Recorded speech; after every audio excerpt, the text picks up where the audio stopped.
Chapter 511. Wuming's eyes widened, showing that his heart was not calm. After Wuming finished releasing his noble phantasm, the sky had become cloudless. Wuming's eyes sharpened as he was drenched in the sudden rain of the sun. Wuming suddenly appeared in front of Tamamonome. Wuming stretched out his hand and directly grabbed Tamamonome's white neck. However, the magical power attached to Wuming's hand that was holding Tamamonome's neck showed that Wuming was not joking. Even if she was a servant, she would not be able to survive if her neck was broken. "How did you know this name?" Wuming's tone had a hint of murderous intent. That's right, Wuming was not surprised that she wanted to marry him, although he was a little bit concerned about it. Cough cough. Wuming was surprised that she knew his name Wuming. Even among the people who knew him, there were only a few people who knew his name Wuming. In addition, the 3 extra holy grails at this singularity were arranged by the Magic King.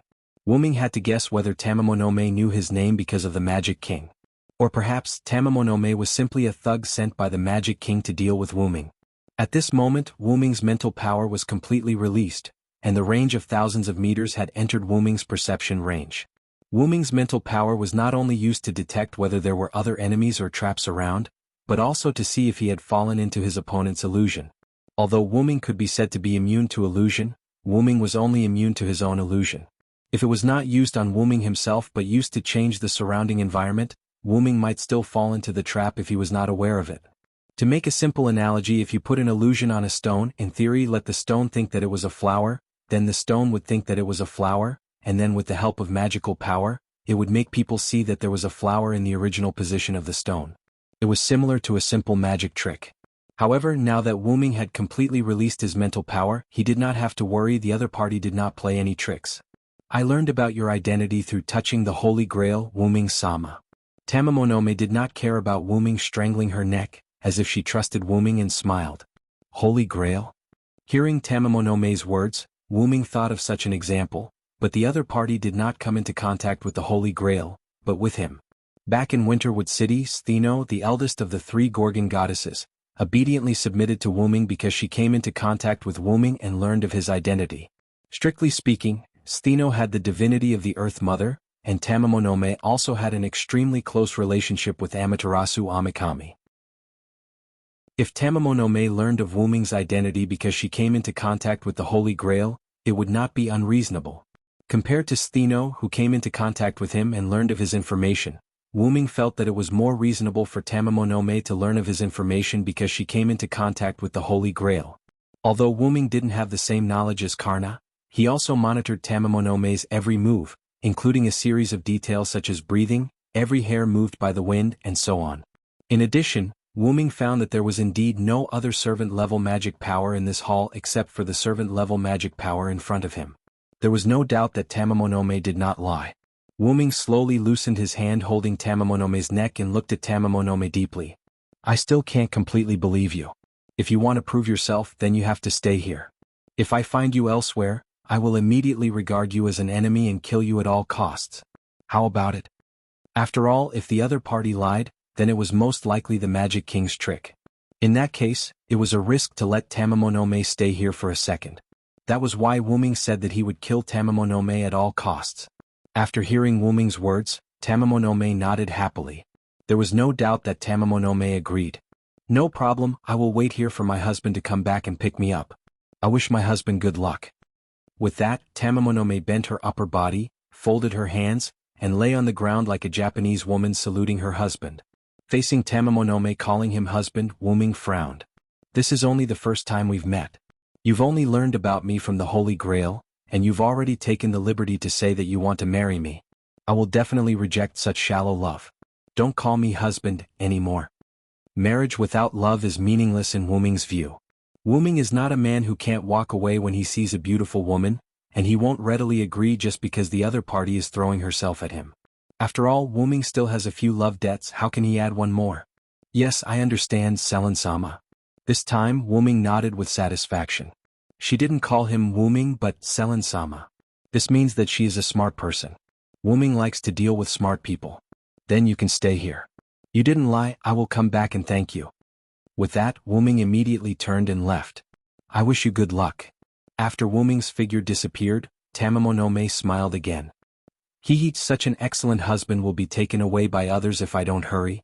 I am the Tamamonome who wants to be a virtuous wife, and I have already given you a greeting gift, my husband." Although she said that, Tamamonome's eyes were a bit scary.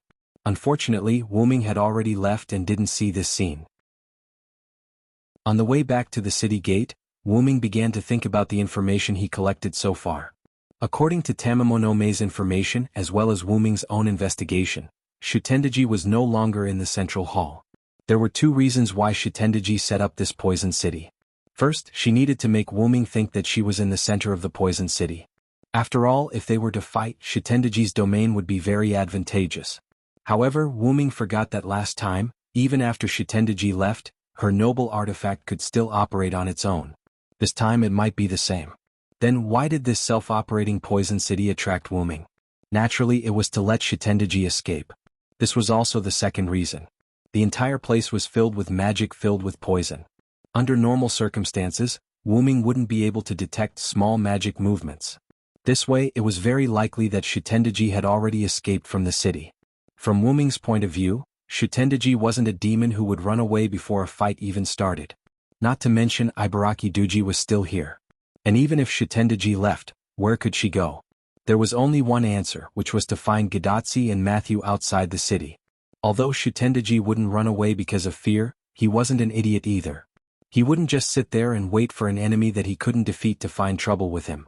Thus, the wisest choice was to lead the main force away and ambush the enemy's weak point. And what if Shutendaji was the follower sent by the Magic King? Gadatsi was the only hope for humanity, at least for now. Then, as long as he eliminated Gadatsi, the Magic King wouldn't have any worries. As for why Shutendaji was so sure that only Wuming and Karna would come in, it could only be said that this was very likely a part of the plan. Wuming guessed that even if Gadatsi and Matthew came in, Shutendaji probably had a way to separate them. As expected of the leader of the Great Mountains, the son of the great god Ibaraki. His brain isn't any worse than a human's. Humans didn't have power, so they honed their intelligence. Demons had power, so they abandoned their intelligence. And as the son of the demon god, Shutendaji was very smart. Now there was someone in front of him who was stalling for time. Shutendaji told me that even if I die today, I'll drag you here. Chapter 5:12. Ibaraki Duji said domineeringly to Wuming. The bone sword in his hand was faintly discernible. Although he couldn't tell if Ibaraki Duji was also immune to the Holy Grail, he was able to walk through the poison as if it didn't exist. But then again, since he lived so close to Shutendaji all year round and wasn't poisoned, he should have some sort of immunity. Who cares? There was one thing that was without a doubt: Ibaraki Duji was sent by Shutendaji to stop Wuming. "You're quite well-mannered, Ibaraki." Wuming greeted Ibaraki Duji. "Waha, it's alright, after all, I have something like the Holy Grail." Asterisk cough cough. Asterisk shut up, you and I aren't close enough to greet each other. Ibaraki Duji laughed, but then realized that this was an enemy, so he quickly changed his attitude. No matter how he looked at it, Ibaraki Duji seemed unreliable, but no matter what, he was still the well-known Rashomon ghost Ibaraki Duji. If that's the case, then Shutendaji must have gone to find Karna, Silence said calmly. Shutendaji is obviously looking for that human girl. Why would he go find that terrifying son? Asterisk cough cough asterisk. Of course, it's not that Shutendaji is afraid of that guy, it's just that there's no need to understand. The son was obviously referring to Karna. Like a child, Ibaraki Duji was trying very hard to protect Shutendaji. Is that so? Thank you, Ibaraki Duji. Wuming smiled lightly. Now he was sure of Shutendaji's whereabouts. On the other hand, Shutendaji, who heard Wuming's thanks, had a strange expression. Forget it, I don't care what you're saying. If it wasn't for that son, how could I have escaped so pathetically? Asterisk cough cough asterisk retreat, and I was even mocked by that sun fox, damn it. Ibaraki Duji didn't realize that he had fallen into Wuming's trap, and was still throwing a tantrum. Sure enough, anything related to the sun isn't a good thing. You too. Today let me, Ibaraki Dojo, end your light. With a roar, Ibaraki Dojo's left hand stabbed the bone blade into the ground, then raised his right hand and aimed at Wuming. Thou must experience the true appearance of us ghosts. His right arm, which had been severed by a treacherous scheme and then regained after losing it, had turned into a freak. Let's go, Hellfire. In an instant, Ibaraki Kito's right hand burned with a strange flame. It turned out that the reason why the servants liked to chant before releasing their noble phantoms was to strengthen their noble phantoms. Of course there was also a saying that it was more handsome. Asterisk cough asterisk just as Wuming was about to release his noble artifact to receive the attack, Wuming realized that Ibaraki boy had not fully released his noble artifact. It's not over yet. Ibaraki Kito's left hand moved away from the bone sword and placed it on his right hand. There's more than just this amount of karmic fire. Let the karmic fire of the great mountains burn. In an instant, the flame on Ibaraki Kito's right arm skyrocketed, showing an extreme golden color. Ibaraki Dojo's body was completely engulfed in flames. The only thing that could be seen was that red to the point of gold, and then gold to the point of blackening. This time Wuming did not dare to be careless. It was obvious that his opponent had combined two noble phantoms into one. Moreover, in Wuming's perception, Wuming clearly noticed that Ibaraki Kito's spiritual base was gradually collapsing. There was no doubt that this was the last noble phantoms of the fused life. Dual noble phantoms coupled with the burning of life, this was the degree of 1 + 1 + 1 greater than 3. The power was much stronger than the previous military noble phantoms, and it was comparable to the holy sword. In short, Wuming did not have the confidence to block Ibaraki Kito's double noble phantoms that sacrificed his life. However, Ibaraki Kito's action of burning life touched Wuming's heart. Wuming remembered what Ibaraki Kito had said before. Even if I die today, I will drag you here with me. Those who could become heroic spirits were all heroes without exception.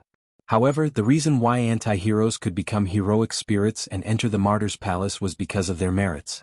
Entering the martyr's palace after death was not only a comfort of losing one's freedom, but also a recognition of two great restraints. Wuming was deeply touched by Ibaraki Kito's spirit of sacrificing himself for Shitendaji, which went beyond friendship. Wuming smiled gratifyingly. Then I'll properly receive your strongest attack, Ibaraki Kito. After saying that, the spear in Wuming's hand dissipated into mana. Wuming opened his arms, and the armor on his body was completely removed from Wuming's body. Wuming's noble phantoms were permanent noble phantoms, but it did not mean that they could not be released. Finally, the removed armor gathered in front of Wuming, constantly changing and combining. A holy knight's shield that was as tall as a person, similar to Matthew's shield, floated in front of Wuming. Wuming was dressed in white. He grabbed the handle behind the shield and placed it on the ground. This is my strongest noble phantoms, the proof of my identity as the strongest knight Vilo-silenced. It's a concept defensive noble phantoms. Ibaraki Kito did not release his noble phantoms. Instead, he quietly listened to Wuming's speech. Wuming did not know if Ibaraki Kito was still alive, as he could no longer sense his aura. Let me see if your feelings for Shitendaji, which surpasses friendship, can break this knight's proof and concept relic. Wuming's words were like an opportunity. After Wuming finished speaking, Ibaraki boy's final noble artifact was released. The black gold ghostly hand left Ibaraki boy. After it left, the ghostly hand continued to expand until it became incomparably huge. It was as if Ibaraki boy had really sacrificed his life. The final cry of the noble artifact sounded incomparably mournful in Wuming's ears. Gift mind Arthur, Arthur's gift armor? Wuming did not shout with all his might like Ibaraki Dojo. Instead, he was like a holy king, calmly and elegantly reading out the true name of the noble artifact. In an instant, the knight's shield that was as tall as a person shone brightly. There was nothing fancy about it. The knight's shield merely released a light film. The defensive wall formed by the light film started from the shield. The light film first enveloped Wuming, then it began to expand up, down, left and right. It was like a giant shield of light that was constantly expanding. When the ghostly hand approached Wuming, it had expanded to a height of 100 meters. It was like a monstrous devil's hand trying to grab Wuming. The defensive wall in front of Wuming seemed to be responding to Ibaraki boy's noble artifact. It expanded to the same width and height as the black gold ghostly hand. In the next second, the giant ghostly hand and the defensive light film came into contact. Rumble. In front of the central hall, Tamamonome was still half kneeling in front of the hall, looking at the nuclear explosion that happened not far away. Because of Wuming's defensive light film, the impact of the explosion did not spread to her. Even the sound of the explosion did not reach her. Before Wuming and Ibaraki boy released their noble artifacts, Tamamonome had already noticed that something was wrong. The magical waves were too strong. She saw with her own eyes that a giant ghostly hand that was constantly expanding collided with the defensive light film. She had witnessed this miracle. Sometimes I'm really jealous of Shitendaji. Tamamonome shook her head as if she was feeling sorry for Ibaraki boy. Then she closed her eyes and fell into silence. After all, Wuming's request was not to move. Tamamonome chose to meditate. On the other hand, Karna and Suzaku Misaki were affected by the explosion. Suzaku Misaki was blown to the side. Karna tried his best to stabilize himself and looked at the explosion. Is this Cylinder's doing? Then I should end this quickly. Outside the city, Gadatsi stood behind Matthew. She was shocked by the huge explosion in the city. Matthew did not have the time to care about the explosion in the city. Instead, he focused on Shitendaji in front of him. However, Shitendaji was not paying attention to Matthew and Gadatsi. Instead, he was looking at the explosion. She could sense that it was Ibaraki boy's noble artifact. He as expected. Ibaraki, you're an idiot. Chapter 513. Although Shitendaji was smiling, his smile wasn't sincere. On the contrary, there was a hint of pain in his smile, but Shitendaji managed to cover it up. She did tell Ibaraki to try his best to stop Wuming, but she didn't tell him to risk his life. Shitendaji liked to tease Ibaraki Duji, but that was also a kind of love. Ibaraki knew this, so he tried to delay Wuming. For the sake of Shitendaji, Ibaraki sacrificed himself. Although they were both servants, it wasn't easy to meet a close friend. Moreover, servants could be said to have a second life. To be able to meet a close friend in a second life, Shitendaji was very happy. He opened his wine gourd, smiled and took a sip. Shitendaji no longer paid attention to the explosion. Then let's continue. I'm looking forward to seeing if the little girl can block my poison. Matthew clenched his teeth with a bitter expression. This time it's really bad. At this time, a white angel walked out from the side. In the center of the explosion where Wuming was. Wuming didn't hear any sound and he didn't see any color other than white. The light membrane calculated the explosion from the collision of the noble phantasm as damage, and the dazzling light from the noble phantasm as damage. Therefore, Wuming's noble phantasm isolated the sound and scene. That was why Wuming could only see white and couldn't hear the explosion. However, one thing was certain. Wuming successfully defended against Ibaraki Duji's noble phantasm. Because Wuming's noble phantasm wasn't destroyed, Wuming didn't die was the best proof. However, this was how it should be. It's such a pity Ibaraki Duji. The concept noble phantasm under the time paradox can't be destroyed by flames comparable to the sacred sword. This was Wuming's biggest cheat. After leaving Connaught, Wuming accidentally obtained a set of worn-out armor. Because of a magic scroll, he came to Camello, and that set of armor became Wuming's armor as a Knight of the Round Table. After Wuming left, Artoria took it back and no one knew where it went. Connaught's timeline was the 5th century BC, while Camelot's timeline was the 5th century AD. If that was the case, it wouldn't be a problem for Wuming to bring the armor to the future. However, the problem lay with the scroll. The scroll that Merlin used to summon him was undoubtedly made by Wuming. He could see that, but the scroll appeared thousands of years ago without any trace. If there was no problem with it, Wuming wouldn't believe it. There was no doubt that this was a problem with the scroll. Before he was summoned by Merlin with the scroll, Wuming had discovered the scroll that contained his own blood and was completely made by himself. Assuming that after Wuming was summoned, Merlin used the scroll that was passed down in the past to summon Wuming, then who made the scroll? Wuming didn't make it, but it was undoubtedly made by Wuming. Wuming had put the scroll in his own space, so the only possibility was the scroll used by Morgan Le Fay. Although the scroll used by Morgan Le Fay was similar to the one made by Wuming, it didn't have Wuming's blood. Assuming that Wuming in Camelot was codenamed Present Wuming, and Wuming in Connaught was Past Wuming, then there was an inference. After the scroll used by Morgan Le Fay in Camelot sucked the present Wuming away, it was also sucked into the spacetime tunnel. There might have been a trace of blood on it. After entering the spacetime tunnel, it went to the past and was found by the past Wuming. Then the past Wuming was sucked away. The scroll wasn't taken away by Wuming, but was passed down 1,000 years in the future, where it was used by Merlin, who then sucked the past Wuming over 1,000 years in the future.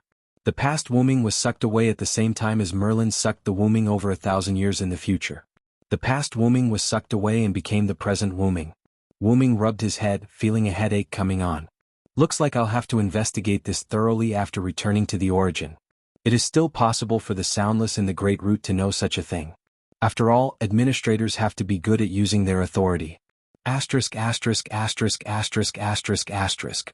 Wuming only used a little bit of administrator authority. through the power of the origin and the power of the Holy Grail held by Maeve, he cheated by recreating the armor that came with the time paradox. The strength of this armor was no doubt no weaker than Avalon's. Since it was made by the origin, it must be a masterpiece. While Wu Ming was thinking, the relic slowly came into contact with him. Since the danger was gone, it was naturally gone. After contact, the shield formed by the armor automatically disintegrated, turning into a new set of armor and attaching itself to Wu Ming's body. This time, the armor was even holier than before, as if the effect of the true name liberation was still there. Wu Ming touched the helmet. Due to the big explosion, he knew from the central hall that the city gate was no longer poisonous. Due to the influence of Ibaraki's karmic fire and Wu Ming's holy light, as well as the storm caused by the explosion, the poison in the soil and the poison in the air were all blown away, burned, and purified. Then Wu Ming looked at Ibaraki Dojo. At this moment, Ibaraki Dojo had completely disappeared. Only the place where Ibaraki Dojo used to be was left with a little bit of magic crystals. Regardless of whether the opponent was alive or dead, Ibaraki Dojo would not be able to survive the final blow of sacrificing his life. Shaking his head, Wu Ming stopped paying attention to this. Then he ran straight to the city gate. After all, there were no enemies blocking the way. Wu Ming ran straight to the city gate using the shortest route between 2 points. Near the city gate, Wu Ming ran into Karna. At this moment, Suzaku Guzan, who was opposite Karna, had disappeared. This meant that Karna had defeated Suzaku Guzan. As expected of Karna. You really won. However, in response to Wu Ming's compliment, Karna shook his head. My opponent went easy on me. This was a bit strange. However, since Karna said that his opponent had gone easy on him, then he must have gone easy on him. Karna would not lie. Let's not talk about this for now. Tachika is in danger. Shitendaji is going to look for her. Then Wu Ming and Karna went to look for Gadatsi. On the way, Karna told Wu Ming about the battle between him and Suzaku Guzan. Suzaku Guzan's exquisite noble phantasm had indeed hit Karna, but it had not seriously injured him. After that, Karna had been fighting Suzaku Guzan in close combat. This was because Karna had discovered that Suzaku Guzan's noble phantasm was based on telekinesis. Therefore, when fighting in close combat, Suzaku Guzan would definitely be wary. In the beginning, because Suzaku Guzan was fighting Karna in close combat, no matter how exquisite her control was, if Karna wanted to play tricks, it was very likely that a few katanas would rebound and hit Suzaku Guzan. This was the disadvantage of being too close to the enemy. Karna had been affected by Wu Ming and Ibaraki Doji's explosion, so he felt that he should end the battle quickly. Then, after releasing the noble phantasm, Suzaku Guzan symbolically dodged and was hit. There was no doubt that Suzaku Guzan had gone easy on him. Although he did not know why Suzaku Guzan had gone easy on him, the outcome was good. Shitendaji was the only one missing. Then, when Wu Ming and Karna found Gadatsi and Matthew, they found that Nightingale had appeared beside them at some point. Shitendaji, on the other hand, was drinking wine with a smile on his face. However, no matter how one looked at him, Shitendaji looked quite depressed. Chapter 514. When he saw that Gadatsi was fine, Wu Ming was relieved. It was obvious that Shitendaji didn't attack Gadatsi because of Nightingale, who appeared out of nowhere. I failed completely this time. I don't have a good relationship with this lady. Shitendaji seemed to have given up and said to Wu Ming. Although Wu Ming didn't understand Nightingale's ability, seeing that she was a nurse, he guessed that her noble phantasm should be something like healing or purification.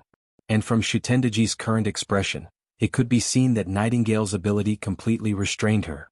That's true, Shitendaji. Wu Ming was no longer anxious because there were only 2 servants left in the Nippon faction, and Tamamonome seemed to be on Wu Ming's side. In fact, Wu Ming's guess was correct. When Shitendaji used poison to attack Gadatsi and Matthew, Nightingale calmly walked out of the forest and released her noble phantasm. As a result, Shitendaji's poison was completely purified. At this moment, the wine that Shitendaji drank was poison-free. I have to say, Shitendaji is really unlucky when it comes to luck. Even Gadatsi couldn't help but ridicule. According to Gadatsi's judgment, Shitendaji spent a lot of effort to get out of Denver and attack her, the last master. But in the end, at the final moment, a servant that completely countered Shitendaji appeared out of nowhere. Just how unlucky was Seiji to meet such a servant? After all, Nightingale left in the middle of the night chasing after Achilles, who knew that he would meet her here. Well, actually, I've always been unlucky. Looking at the confident Shitendaji, Wu Ming subconsciously felt that something was wrong. Ming knew just how dangerous Shitendaji was, so he chose to immediately attack Shitendaji.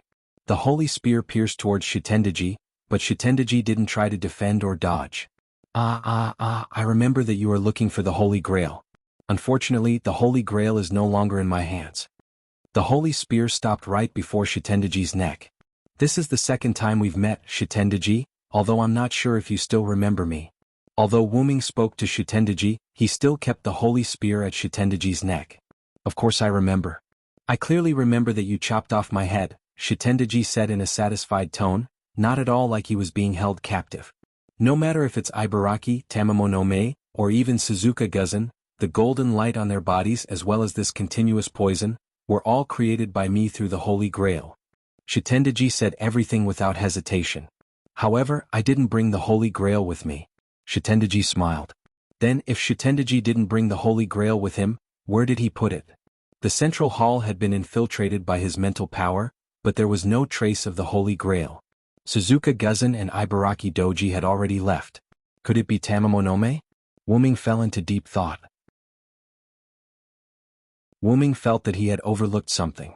Suddenly, Ming's pupils shrank as he thought of something. This city was undoubtedly a noble artifact, and it was one that had been blessed by the Holy Grail. Suzuka Guzan didn't have such a legend. Although Ibaraki Doji and Shitendaji had said that they had built a city in the mountains, this city wasn't suitable for ghosts. As for Tamamonome, she didn't have any legends of a city. In that case, there must be a hidden follower, and this city must belong to that follower. Shitendaji seemed to have seen through Ming's thoughts and smiled. That's right, I gave the Holy Grail to the owner of this city. After all, I didn't plan to go back, Shitendaji smiled. However, this smile was quite familiar to Ming. It was the same smile that Shitendaji had before he left in the Winterwood City. Pucci, Ming stabbed his spear into Shitendaji's neck, but Shitendaji smiled. She was disappearing bit by bit. Although Shitendaji couldn't speak because Ming had pierced his throat, Ming was able to read Shitendaji's words through the shape of his mouth. I'll be waiting for you in Himeji City. Then Shitendaji turned into magic and dissipated. Rumble, suddenly the earth began to shake violently. Matthew supported Gadatsi, who almost fell. Karna and Nightingale looked behind Ming. Ming turned around and looked at the huge Denver City or Himeji City. In the second half of Himeji City, a huge pillar rose from the ground. Countless eyes were inlaid on this huge pillar of flesh, turning and blinking from time to time. It was very terrifying. That's a demon god pillar? Gadatsi cried out in surprise. After all, Gadatsi had already experienced 4 singularities and encountered many demon god pillars, so she naturally recognized it. Nightingale and Karna were also shocked. After all, the aura emitted by the huge pillar of flesh in the distance was a bit terrifying. While everyone was surprised, Ming shook his head helplessly. I was tricked by Shitendaji again. Shitendaji set up Poison City and sent Ibaraki Doji, Lulu Guzan and Tamamonome to intercept Ming. It seemed that they were going to attack Gadatsi, and Ming would quickly return to protect Gadatsi. But in fact they were misled. With this plan, Ming and others were transferred away, giving the servant at the back of Himeji City an opportunity to summon the demon god pillar. However, according to Shitendaji's words, I'll be waiting for you in Himeji City. It was very likely that this demon god pillar was controlled by Shitendaji. This also proved why it took so long to summon the demon god pillar, because it needed Shitendaji's consciousness to be stored in this huge pillar of flesh. Sure enough, it confirmed Ming's thoughts once again. Even if Shitendaji left, he must have left me a lot of trouble. Karna, you stay with Matthew and Nightingale to protect Tachika. I'll go meet that guy. Ming said to Karna. Karna didn't speak, just nodded and then stood beside Gadatsi. Although Gadatsi always had Matthew by her side, she couldn't guarantee that she could completely protect some powerful servants. Just like Shitendaji just now, Matthew found it a little difficult to defend against the pervasive poisonous gas. Also because of guilt, Matthew didn't speak, but obediently stayed by Gadatsi's side. Gadatsi, on the other hand, seemed to be in a bad mood. That's the demon god pillar, how can I let you go alone? Gadatsi mercilessly rejected Ming's proposal. Although Matthew didn't speak, the worry in his eyes was still seen by Ming. Ming stared blankly then laughed. Don't worry, didn't I say, I'm not an ordinary servant. Ming smiled and comforted the two. But Gadatsi still didn't agree and wanted to refute. Trust me, you and Matthew staying here will make me feel more at ease. Ming looked at Gadatsi and Matthew firmly. It wasn't that the two of them were burdens, well, in fact, it was a little bit. Cough cough. The most important thing was that Wuming believed that the demon god pillar was controlled by Shitendaji. Facing a different demon god pillar, Wuming really didn't feel at ease letting Gadatsi and Matthew go with him. And with Wuming's strength, it wouldn't be too difficult to deal with the demon god pillar with some effort. It was also because of this that Karna agreed to stay and let Wuming go to the battlefield alone. Although the two of them seemed to be tied in the previous battle, Karna knew that he couldn't beat Wuming, who cheated. Since that was the case, he had enough strength on the battlefield, so he was responsible for protecting Gadatsi. In the end, Gadatsi and Matthew nodded and chose to believe in Wuming. Wuming realized that one of them was missing. Where did Nightingale go? Gadatsi and Matthew also realized that Nightingale was missing. At this time, Karna, who was loyally acting as a weapon, spoke. As for the nurse, she ran toward the demon god pillar while you were talking.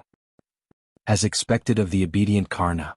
If you don't ask, he won't say. Wuming rubbed his forehead with a slight headache.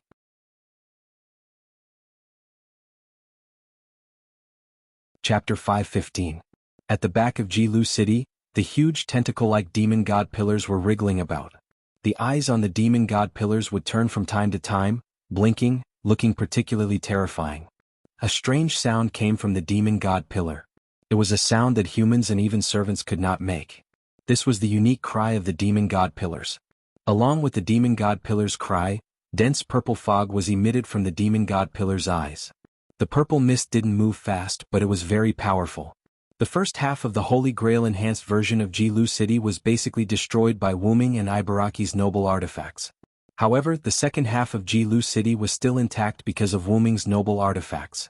When the purple fog emitted by the demon god pillars came in contact with the palaces and pavilions of Jilu City, the moment it came in contact with them, those palaces and pavilions were immediately corroded. It was like a deadly poison. Although the purple fog moved slowly because it didn't encounter any resistance, gradually the buildings in the back half of Jilu City, with the demon god pillars as the center, melted away. Taking a closer look, nearly half of the buildings in the back half of Jilu City had been corroded and melted away. The melted buildings were like ordinary water that blended into the ground. Although the ground wasn't decayed, the gradual blackening of the ground proved that it didn't escape the corrosion of the poison. Nightingale pledge, I will eradicate all poisons and all harmful things. In an instant, along with the release of the true name of this precious artifact, a part of the purple mist in front of the demon god pillar disappeared, including the ground that had already turned black. The ground returned to its original color. Not only that, but there were also signs of sprouting on the ground that was covered by the relic. Oh, it's your nurse again? We really don't get along well. At this moment, Shitendaji's voice came from the demon god pillar. However, the demon god pillar's voice wasn't completely Shitendaji's. There was a strange sound mixed in as well, which was probably the demon god pillar's own voice. Without a doubt, Wuming's guess was correct. However, Nightingale did not answer demon god Shooting's question. Instead, she tried her best to unleash her noble artifact. Nightingale's noble phantasm, I will eradicate all poisons, all harmful things, forbidden phantasm, was an area with Nightingale as the center. It could nullify all poisons and attacks. This noble phantasm was a concept noble phantasm. It was a combination of the spiritual sublimation of Nightingale, who galloped on the battlefield and faced death, coupled with various anecdotes of her, as well as the concept of angel in white who helped the sick and wounded, which was established in modern times. It was proven that a concept relic had an advantage over a physical relic. It was a grade C+ anti-army relic. I will eradicate all poisonous and harmful creatures. The territory that it displayed was like an invincible holy territory. There was no poison or harm at all. The surrounding purple fog surged violently into this area, intending to corrode it. However, no matter how much of it there was, it was useless. The poison that entered was completely eliminated by this precious artifact. As this noble phantasm was centered around Nightingale, while Nightingale was unleashing her noble phantasm, she was constantly moving towards demon god Shutting. However, as the range of the noble phantasm was not very large, the moving Nightingale had already seen such a scene. Amidst a large expanse of purple mist, a circle without any purple mist was moving towards the most important sky pillar. It gave off a feeling of a mantis trying to stop a chariot and overestimating its own capabilities. However, that was the truth. Looking at Nightingale who was moving towards him with all her might, demon god Shutting laughed. If it was the previous me, you would indeed be my nemesis. However, this is a demon god pillar, Miss Nurse. The moment demon god Shutting finished speaking, an even thicker dark purple fog emerged from behind the demon god pillar. Just by looking at it, Nightingale, who was a berserker, could feel the danger from it. The dark purple fog contained a large amount of magic and rushed towards Nightingale's noble phantasm domain at an extremely fast speed. No matter what it was, there was a limit to it. Wu Ming's almost infinite magic, Avalon, which was rumored to be able to block even a world-defying noble phantasm, and Nightingale's noble phantasm domain were the same. The reason why Wu Ming's magic was said to be infinite was because of his overly large base, super recovery speed, and the fact that he had no place to use these 3 points. The reason why Avalon could block the world-defying noble phantasm was because Avalon had not encountered a stronger attack. At the very least, Wu Ming believed that if he used the Great Source to launch an attack, Avalon would not be able to block it. Since that was the case, Nightingale's noble phantasm domain also had its limits. It seemed like Nightingale's noble phantasm could completely restrain Shutting Doji's poison. However, if it encountered a large amount of poison that could not be eliminated in time, or if it was not poison but a powerful magic attack, Nightingale's noble phantasm domain might not be able to eliminate it completely. Demon God Shutting had such a plan. He did not continue to release poison. Instead, he released the Demon God Pillar's Demon Fog skill. The powerful Demon Fog surged towards Nightingale's domain. As expected, although Nightingale's noble phantasm had eliminated part of the mana fog, most of it remained and continued to fly toward Nightingale within the noble phantasm. Nightingale did not say a word, allowing the dark purple fog to gradually approach her. She knew that she could not resist it. Mystery would be ineffective in front of a higher level of mystery. This was probably the theory behind it. Nightingale was considered a modern person. In terms of mystery, she was much weaker than the Demon God Pillar. Moreover, Nightingale's noble phantasm was only a grade C noble phantasm. It was impossible for it to eliminate any damage. In this case, Nightingale, who did not have any other powerful abilities, might be defeated this time due to Berserker's impulsiveness. However, she did not regret it. If she wanted Berserker to regret it, she might have to wait until her next life. Of course, if Nightingale was alone, she would definitely be defeated here. However, there was no doubt that Nightingale was not alone. Whoosh! Accompanied by the sound of chains, Nightingale was tied up by a silver-white chain and was pulled out of the attack range of the dark purple fog. Oh, you're not satisfied with the speed? Demon God Shutting spoke again.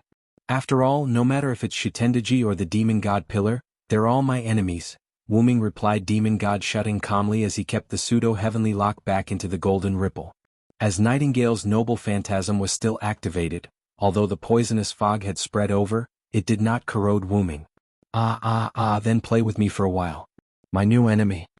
Looking at the dark purple fog that was controlled by Demon God Shutting, Wu Ming began to recall what Tamamonome had said.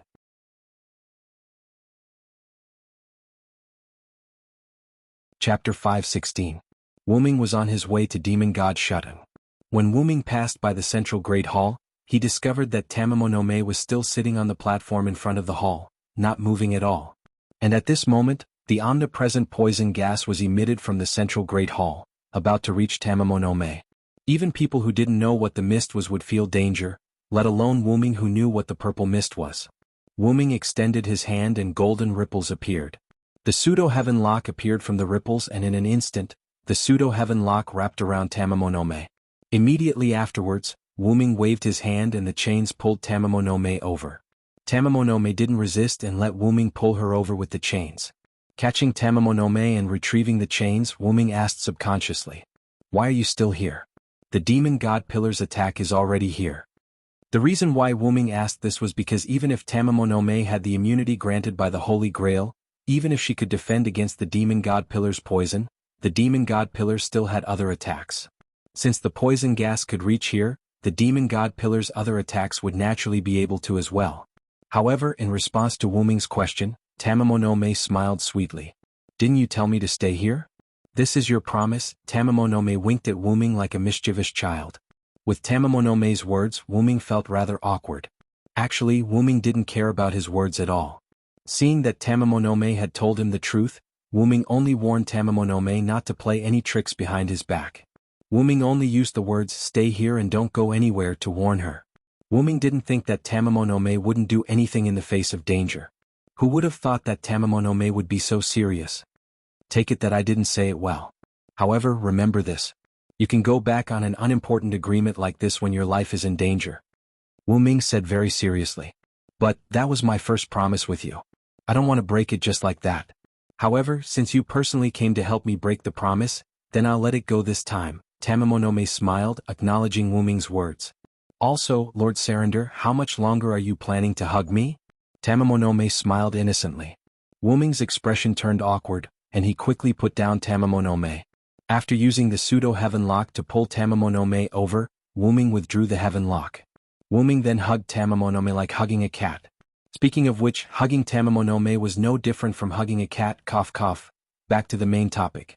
Since you've kept your promise, I'll temporarily treat you as my partner. Keep walking towards the city gate and meet up with Chaldea's master. Although Wu Ming said that he would treat Tamamonome as his partner purely because of the promise, Wu Ming did not completely believe him. Who would completely believe a strange woman who was originally an enemy but suddenly said that she wanted to marry you when she saw you? Seeing that Tamamonome did not try anything funny, Wu Ming decided to temporarily let her join the party. Moreover, even if Tamamonome betrayed him, it would be fine. Karnak was there, so he was not afraid of Tamamonome betraying him. Tamamonome nodded regretfully as if she was unhappy that she did not become his wife. However, Tamamonome seemed to have thought of something and she nodded honestly and then asked, "What about you, Lord Surrender? If I'm not wrong, you're going to destroy the demon god pillars, right?" Wu Ming naturally nodded and admitted it. There was nothing to hide. Could it be that Wu Ming came here specifically to save Tamamonome? Wu Ming and Tamamonome's relationship was not that good. Regarding this, I have something to say. Tamamonome bowed to Wu Ming, as if she was really putting herself in the position of a subject. Wu Ming nodded. Since there was information, he naturally had to listen to it. After Wu Ming nodded, Tamamonome spoke. Actually, the Holy Grail was placed with Judge Ji, but I feel that this matter has nothing to do with her. It was completely planned by Shitendaji. You are indeed the concubine of justice. Wu Ming nodded. Previously, when Shitendaji had mouthed to Wu Ming to wait for you in Jiro City, Wu Ming had more or less guessed it. After all, Jiro City was the residence of Judge Ji, the monster of the city. It wasn't strange for it to become a noble artifact. Actually, when your noble artifact landed in this city, even though Judge Haim borrowed the power of the Holy Grail, in order to resist your somewhat cheating noble artifact, Judge Haim herself probably didn't have a good time waiting for me. Shitendaji didn't take back the Holy Grail and instead left it with Judge Haim. Hearing this, Wu Ming came to a realization. This made sense. Even if Wu Ming's abnormal cheating noble artifact was blocked by Jiro City, it shouldn't have left Jiro City in ruins. It shouldn't have left anything behind and directly exploded into ashes. If he borrowed the power of the Holy Grail, then it made sense. Listen to your nonsense. Have you never seen Judge Ji? Wu Ming asked. After all, Tamamonome's words showed that she didn't know the truth. That's right, Surrender-sama. Shitendaji asked me to stand guard here after Punbuji blocked your noble artifact. I will try my best to delay you with the formation of the formation. Suzuka Guzan and Ibaraki Doji were also sent out. Then, Wu Ming knew what happened after that. Karna stalled Suzaku Guzan. Wu Ming came here and was told the reason by Tamamonome, and when he returned he was stopped by Ibaraki. They fought and Ibaraki self-destructed. In the end, Shitendaji died, but the demon god pillar was summoned. Actually, I wanted to visit Judge Ji after you left and retrieve the Holy Grail for you. But because of the agreement between you and me, I didn't do so. Wu Ming raised his eyebrows. So you're blaming me? Okay, it seems like you're blaming me. Asterisk cough cough asterisk. Wu Ming shook his head and said, I don't think that even if you take the Holy Grail away, the demon god pillar can't be summoned. Wu Ming believed that Shitendaji's death was the trigger for the demon god pillar to be summoned. It was very likely that Shitendaji had done something to the Holy Grail from the beginning, using his own life as the trigger. Once Shitendaji left, the Holy Grail would automatically activate and summon the demon god pillar with Shitendaji's consciousness. Moreover, it's hard to say if you can defeat Judge Ji. Actually, when Wu Ming was hugging Tamamonome, Wu Ming had already noticed that Tamamonome didn't have much fighting strength. Compared to the white-faced, golden-haired nine-tailed fox Tamamonome who was recorded as one of the three demons, the current Tamamonome was just a support fox. Although that's the case, I don't think that Judge Ji will fight back. Tamamonome smiled. This made Wu Ming puzzled. Could it be that these two were good friends?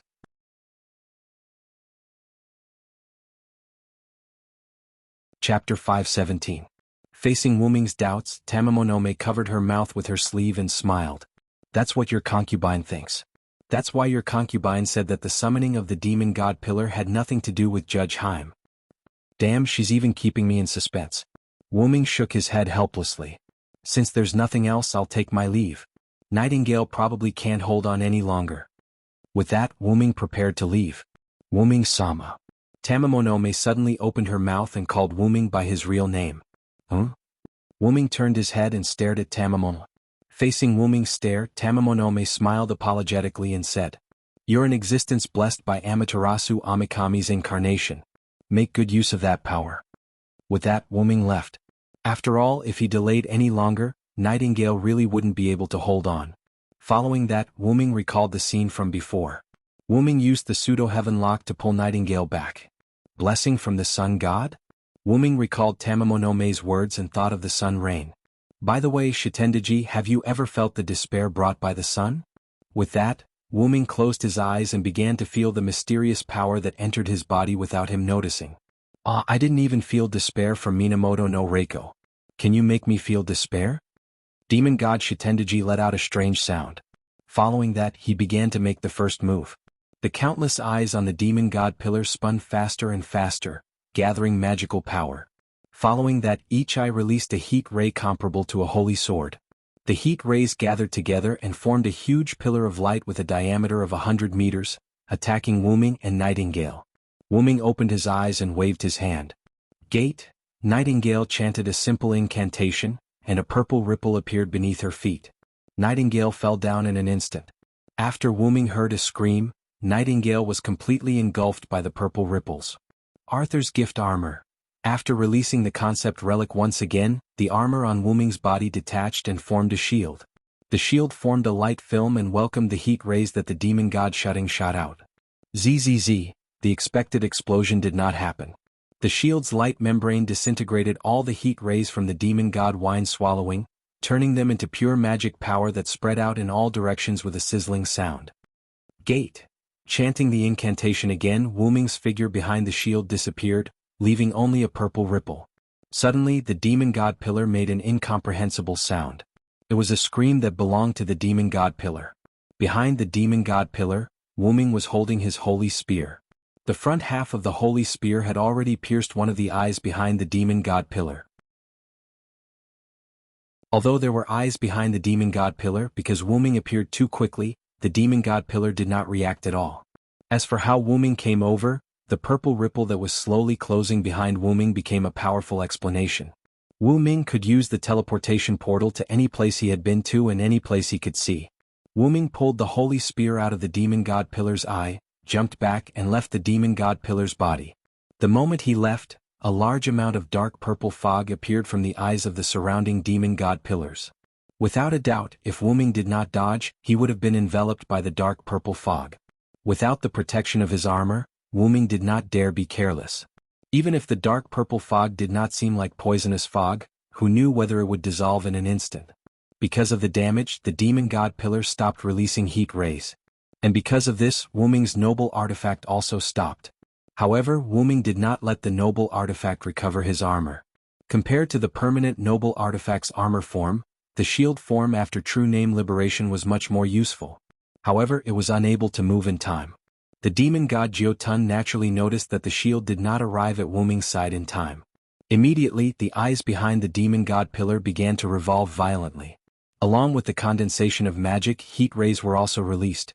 The target was naturally Wuming, who was behind the demon god pillar. Gate. The shield that appeared from the purple ripple blocked the demon god pillar's attack. Although the shield itself was unable to come over in time, Wuming had a way to make the shield come over. The teleportation gate that Wuming used to teleport behind the demon god pillar was not closed. Wuming expanded it and opened another teleportation gate in front of him. Naturally, the shield could come over. Next, Wuming used the teleportation gate to launch a sneak attack on the demon god pillar. The demon god pillar attacked Wuming, while Wuming used the teleportation gate to block the damage. Although it seemed like Wuming had the advantage, that was not the case. Because Wuming had the concept noble artifact, the demon god pillar was unable to hurt Wuming.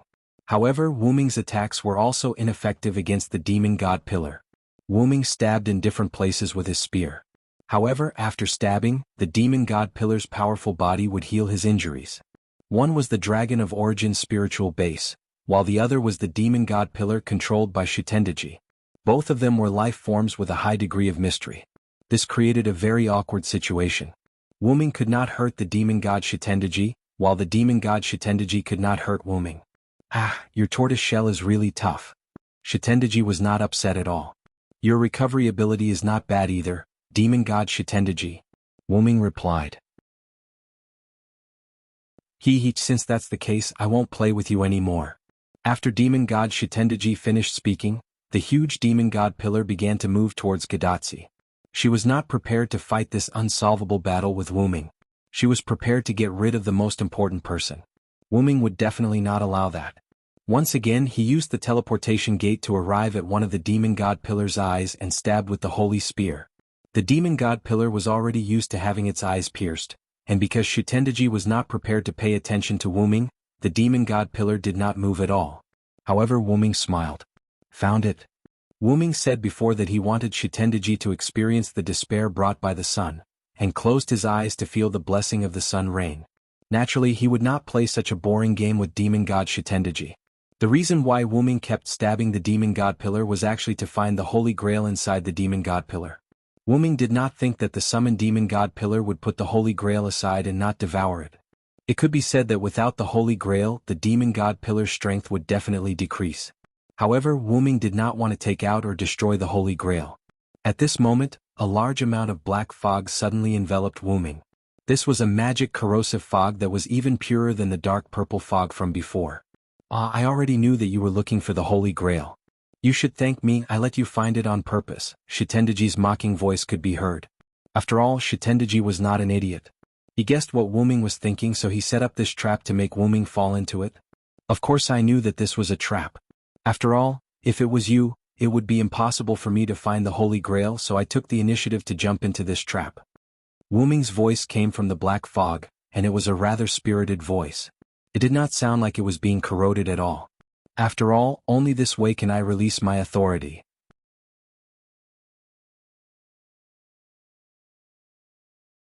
Chapter 518.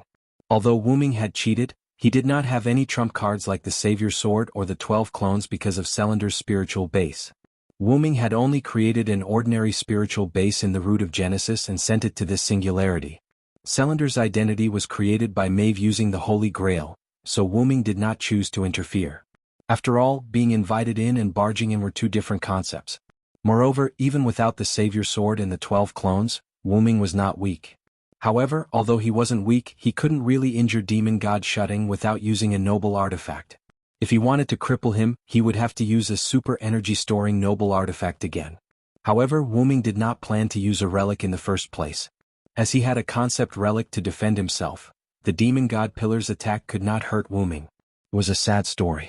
Therefore, Shitenji could only use the Holy Grail to lure Ming out from behind the tortoise shell. Ming also needed to come into contact with the Holy Grail, so Shitenji's actions helped Ming. Previously, Ming had received the sun rain from Tamamonome and received the sun god's blessing passively. After Ming found out that the blessing was from the sun god, he wanted to use it to blow up the demon god Shitenji. How would he blow it up? Of course, he would use his authority to transform into the sun. With the sun god's blessing, Ming did not need to change his class. He could directly use the Holy Grail to connect with the root of Genesis and use the sun god Shitenji. Of course, due to various factors, this move was only a one-time use. After it was used, it would be gone. However, based on the current situation, Ming felt that it was worth it.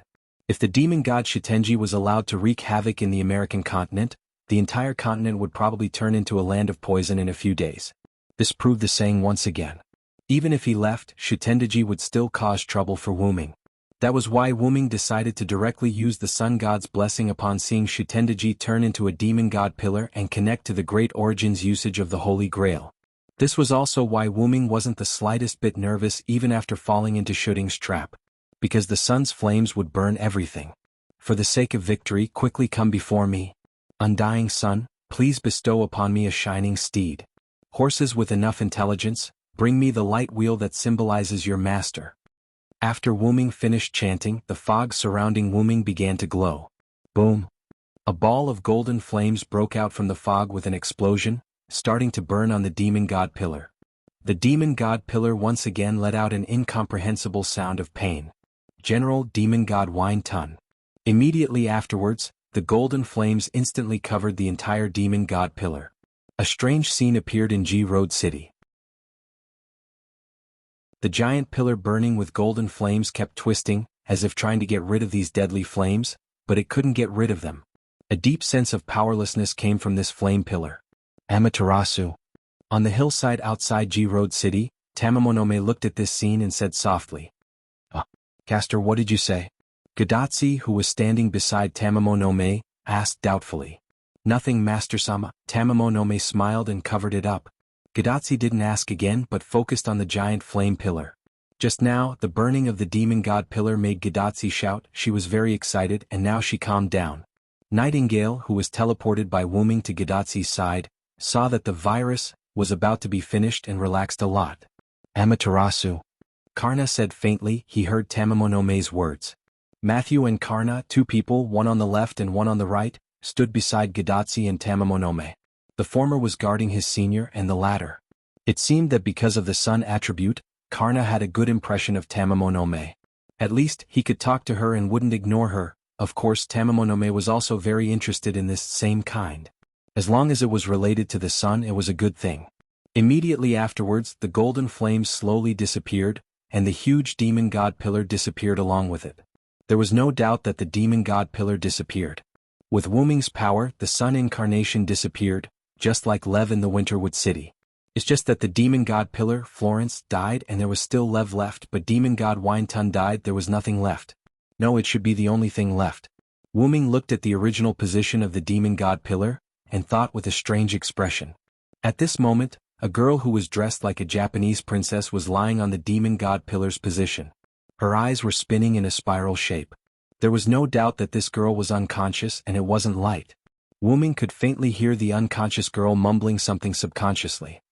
No, no more torture, no more torture. Wuming smiled, not knowing what to do. Looking at this princess girl who was no longer being tortured, she was probably talking about Tamamonome's punishment princess. It seemed that Tamamonome had been brought into the demon god pillar when it appeared. Otherwise, Wuming didn't think that Tamamonome would have been able to survive until now in the demon god pillar's attack range. I think I understand why Tamamonome said that Tamamonome wouldn't be the one who summoned the demon god pillar. Looking at Tamamonome's appearance, she had been unconscious for a long time. She had probably fainted after blocking Wuming's treasured artifact. Shitendaji placing the Holy Grail in front of the unconscious Tamamonome made sense. Shaking his head, Wuming stopped paying attention to Tamamonome and looked at his hand. Wuming held the golden Holy Grail with one hand. Sensing the magic on it, Wuming smiled. He had finally recovered a Holy Grail. Not long after, Gadatsi's group arrived. As if it was a coincidence, when Gadatsi's group arrived, Tamamonome turned into magic and left. After blocking Wuming's treasured artifact, being sucked into the demon god pillar, and being injured by Wuming's sun incarnation, it was already a miracle that she was able to last until Gadatsi's group arrived and didn't leave with the demon god pillar. Placing the Holy Grail in his golden ripples, Wuming looked at Gadatsi and sighed. Finally, the first Holy Grail has been collected. Why do I feel so tired for some reason? Wuming thought.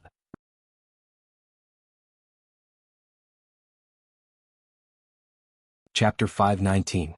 Wuming did not choose to let Chaldea retrieve the Holy Grail. Not to mention that Chaldea had not been contacted yet.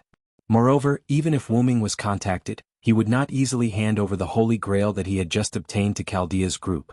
It was not that Wuming was greedy, but because Wuming was worried that the Holy Grail newly created by the Magic King would have some kind of trap. Wuming did not think that the Magic King's game would be so simple with only a few forces. However, it seemed that for the current Gadatsi and others, the 5 forces were indeed difficult. However, to Wu Ming, the current chaotic battle between the 5 forces did not pose much of a threat. Although he did not know why the Magic King did not appear in person, even so, he could not do anything to Wu Ming. After all, it was not his main body. However, the Magic King who did not appear gave Wu Ming a feeling that there was something more important that he could not come. However, when they were in the underground of London, the Magic King said to Gadatsi and others that as long as they did not open all 7 singularities, they would not be a threat to him at all. Just like how ordinary people would not care whether ants could hurt them, whether it was 1 ant or 7 ants, it was all the same.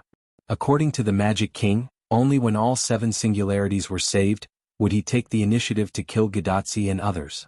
During this time, Wuming did not think that the Magic King would sit in front of the TV and eat popcorn while watching Gadotsi and others take risks. Then there was no doubt that the Magic King also had something to do. However, because of Wuming's intervention, Wuming was not sure whether the Magic King really did not eat popcorn and sit in front of the TV to watch what happened at this singularity. In any case, these new Holy Grails did not make Wuming feel at ease, so Wuming and Gadotsi agreed that the Holy Grails that they obtained later would be temporarily guarded by him. Wuming and others walked out of Jiro City and began to move towards Riverton in the north. Jiro City did not seem to be a noble phantasm that would disappear with the servants.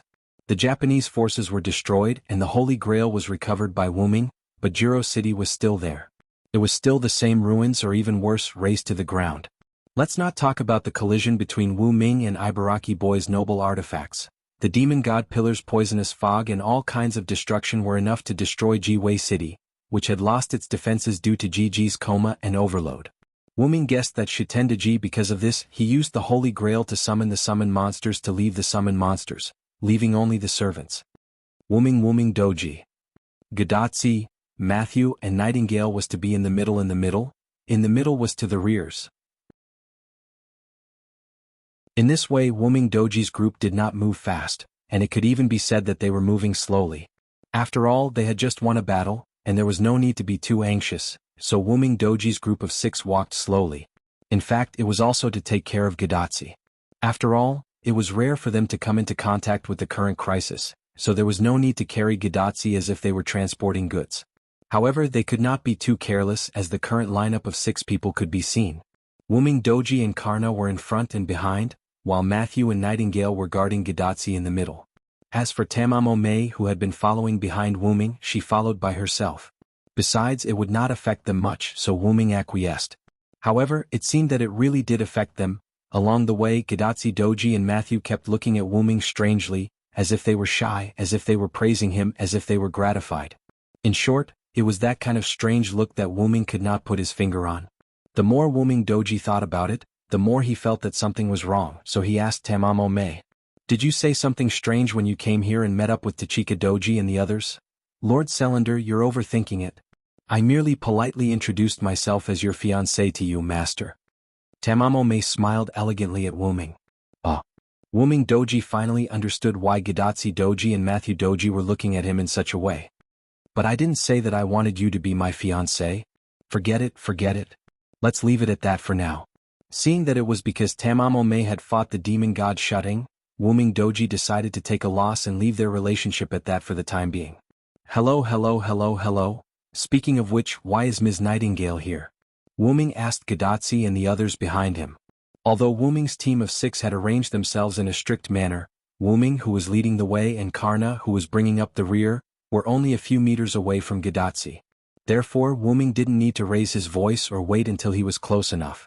He could just ask directly. "Oh, you're talking about this problem. Actually, it's like this." Gadotsi smiled and explained to Wuming. After Wuming heard this, he began to have some doubts about luck. That night, Wuming instigated Nightingale to perform an amputation operation on Achilles. Achilles was already fed up with the berserker, so he ran away. Naturally, Nightingale let go of this excellent amputation material and chased after him. The two chased each other on the land southeast of the Missouri River that was not under the influence of Rome and Greece. In this way, Nightingale chased after Achilles for a few days, but in the end, Achilles was more skillful and escaped Nightingale's pursuit. After all, he was a cavalry. Nightingale, on the other hand, could not find her target, so she began to save others along the way. For some reason, ordinary natives, soldiers of the Revolutionary Army and so on were still wandering. Humans were not to be underestimated. Even in an era where the 5 forces were divided, humans could survive on their own. The location of Denver was not so much located in the Rocky Mountains, but more accurately, it was located at the foot of the Rocky Mountains. In other words, the terrain was not high. Coincidentally, Nightingale's original location was south of Riverton and north of Denver. In this way, if she walked a little further south, Nightingale would not be far from Denver. Coincidentally, Shitendaji's poison was a pathogen for Nightingale. After feeling the poison blown away by the explosion between Wuming and Ibaraki Duji's noble artifacts, Nightingale came to Denver with her obsession as a berserker. Since most of the poison in Denver had been blown away, Nightingale was able to find people or things that were more poisonous at the moment. And there was no doubt that Shitendaji was that poison. Then Nightingale came to Gadatsu's side and used her noble artifact to resist Shitendaji's poison. What happened later, Wuming also knew about it. With her obsession as a pathogen, Nightingale as a berserker found Gadatsu just like that. Wuming could only smile and say, "That's really, as expected of a berserker."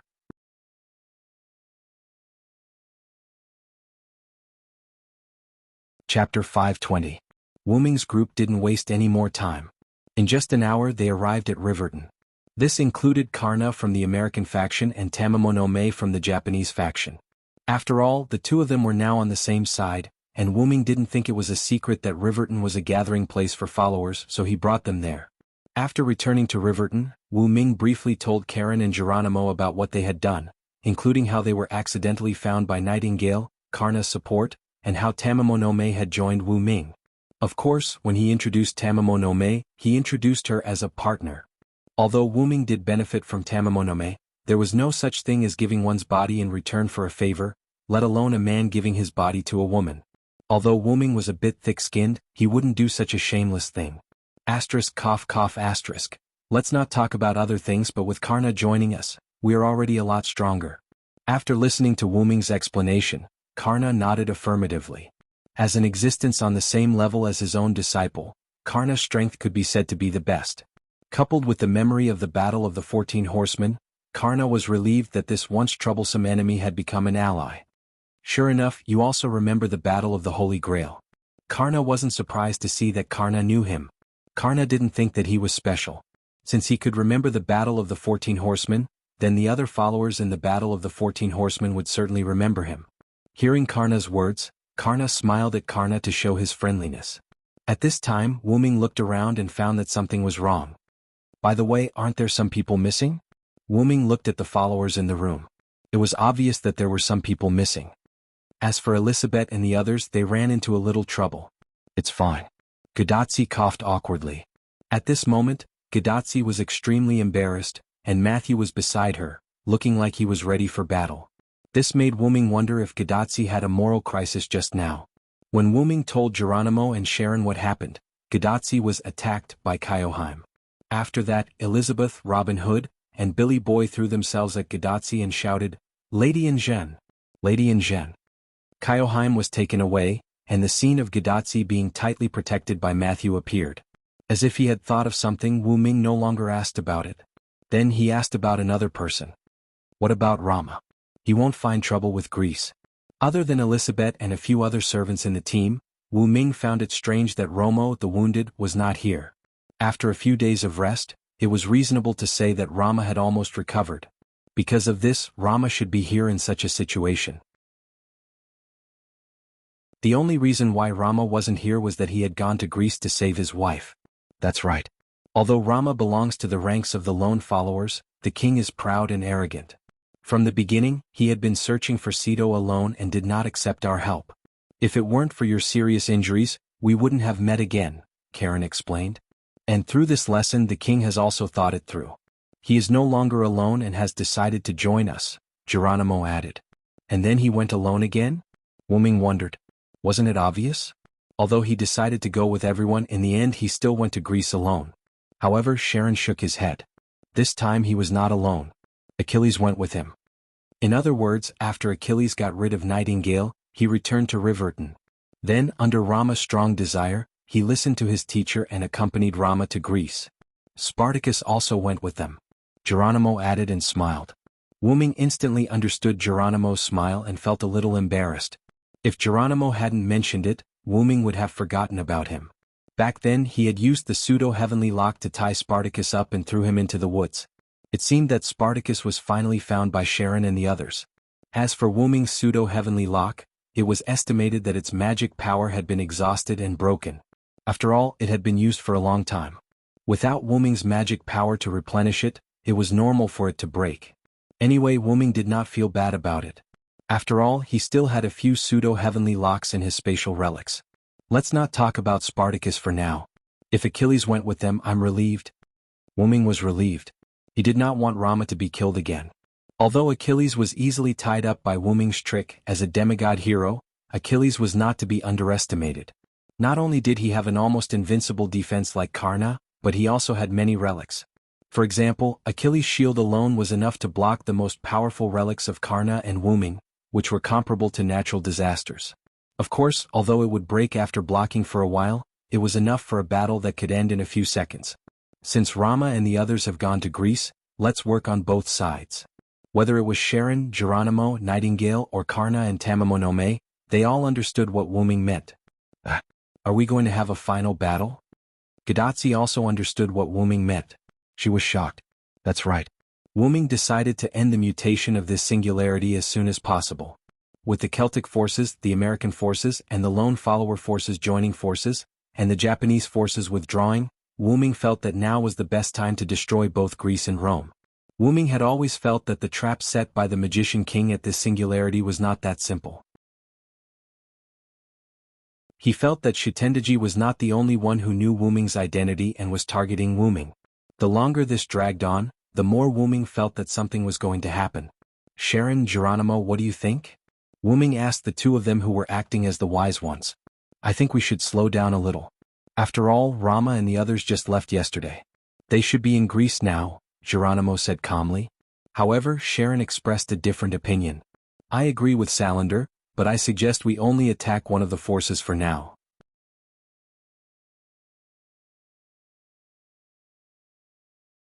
Chapter 521. Immediately afterward, Sharon began to analyze. And as far as we can see, our three-party cooperation can cause an overwhelming force to one of them, but if we deal with both forces at the same time, we will inevitably be suppressed by both sides. After all, although we have a large number of servants, if we deal with both forces at the same time, we will have to split up. Whether it's Greece or Rome, I don't think I'm a pushover, so I think we are likely to suffer losses. Wuming nodded. Sharon was right. If Wuming was not included, it could be calculated like this. The leader of the Celts, Maeve, had 3 servants, Finn, Dilmaud, and the unknown Indian servant.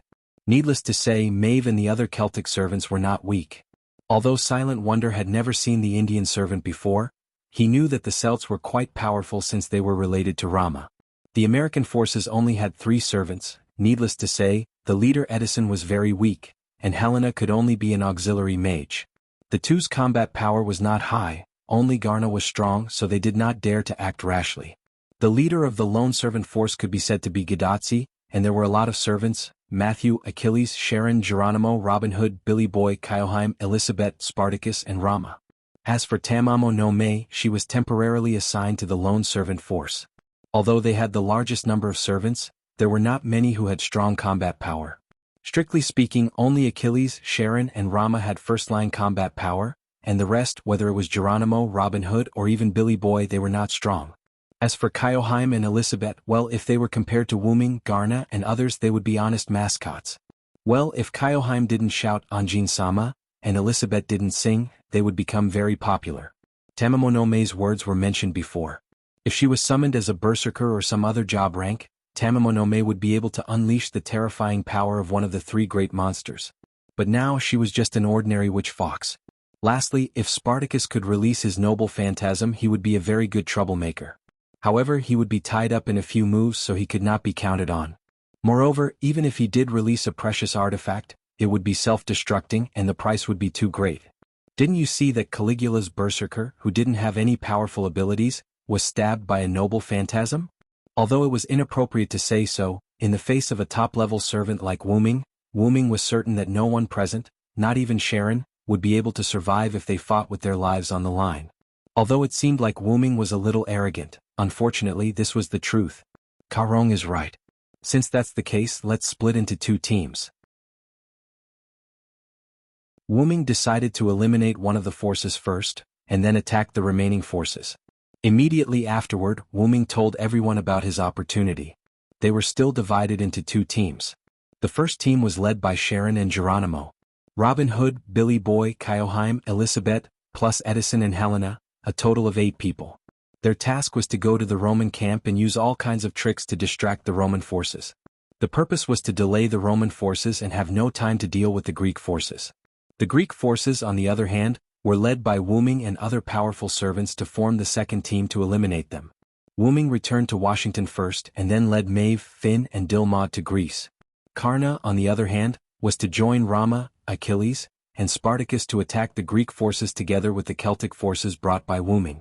For now, the Greek forces were much more difficult to deal with than the Roman forces. The Arcadian huntress, the divine magician, and the demigod hero were all stronger than the less mysterious Caesar, Cleopatra, and the others. Because of this, Wu Ming decided to gather powerful forces to eliminate the Greek forces first, and then attack the Roman forces. When Wu Ming and the other servants of the second team attacked the Greek forces, Sharon would lead the first team to entangle the Roman forces. Facing the less mysterious Roman forces, Wu Ming believed that Sharon and the others would not suffer any casualties. After all, they did not have to fight with their lives on the line. They just had to interfere with the Roman forces. That's a good plan. After all, even if we go to Greece with the second team, we won't be able to do much. It's better to go to Rome to interfere. Sharon agreed with the plan. The rest of the servants, Geronimo, Tamamo and Karna, also had no objections. At this time Gadazzi spoke. But Matthew and I? Gadazzi asked weakly. Matthew also nodded. They could not contact Chaldea at the moment, so Gadazzi and the others could only decide what to do next for the time being. Wu Ming pondered for a moment, then said, Tachika and Matthew, I originally wanted you to go with Sharon, but as the master, I have to ask for your opinion so you can choose which team to follow. After hearing Wu Ming's words, Gadazzi and Matthew looked at each other. But it didn't take long for Gadazzi to speak under Matthew's affirmative gaze. Matthew and I will follow Teacher Ma's team. Then Gadazzi stated her reason. After all, you have to fight for your life. If Matthew and I go, it may cause trouble for you. After all, Matthew is not good at attacking. Let Matthew and I go to Rome to interfere. Gadazzi said to Wu Ming with a smile. Although Gadazzi wanted to go with Wu Ming, she knew that she was a human master, and her servant Matthew was only a defensive type. Following Wu Ming and the others' attack team would inevitably cause trouble. Therefore, Gadazzi suppressed her desire and chose to go with Sharon and the others to Rome. It's really hard for you, Tachika. It's great that you can think like this. Wu Ming said as he touched Gadazzi's little head. Although Wu Ming could also protect Gadazzi, he was always somewhat restrained. Therefore, Wu Ming was really pleased that Gadazzi could choose to follow Sharon to Rome. It's nothing. I think if the doctor and the director were here, they would let me choose a team. Gadazzi smiled slightly, enjoying Wu Ming's touch. Retracting his hand, Wu Ming looked at everyone. Since the task has been assigned, then I will leave first. I will inform Edison to meet you here later. At that time, I will use Edison's communicator to talk to you. Later, Geronimo informed Lisabeth and others of the plan. They naturally had no objection and they were quite excited. Especially after Kyoheim knew that she and Gadazzi were in the same team. In this way, Wu Ming and Karna left together, and everyone was preparing for the upcoming battle.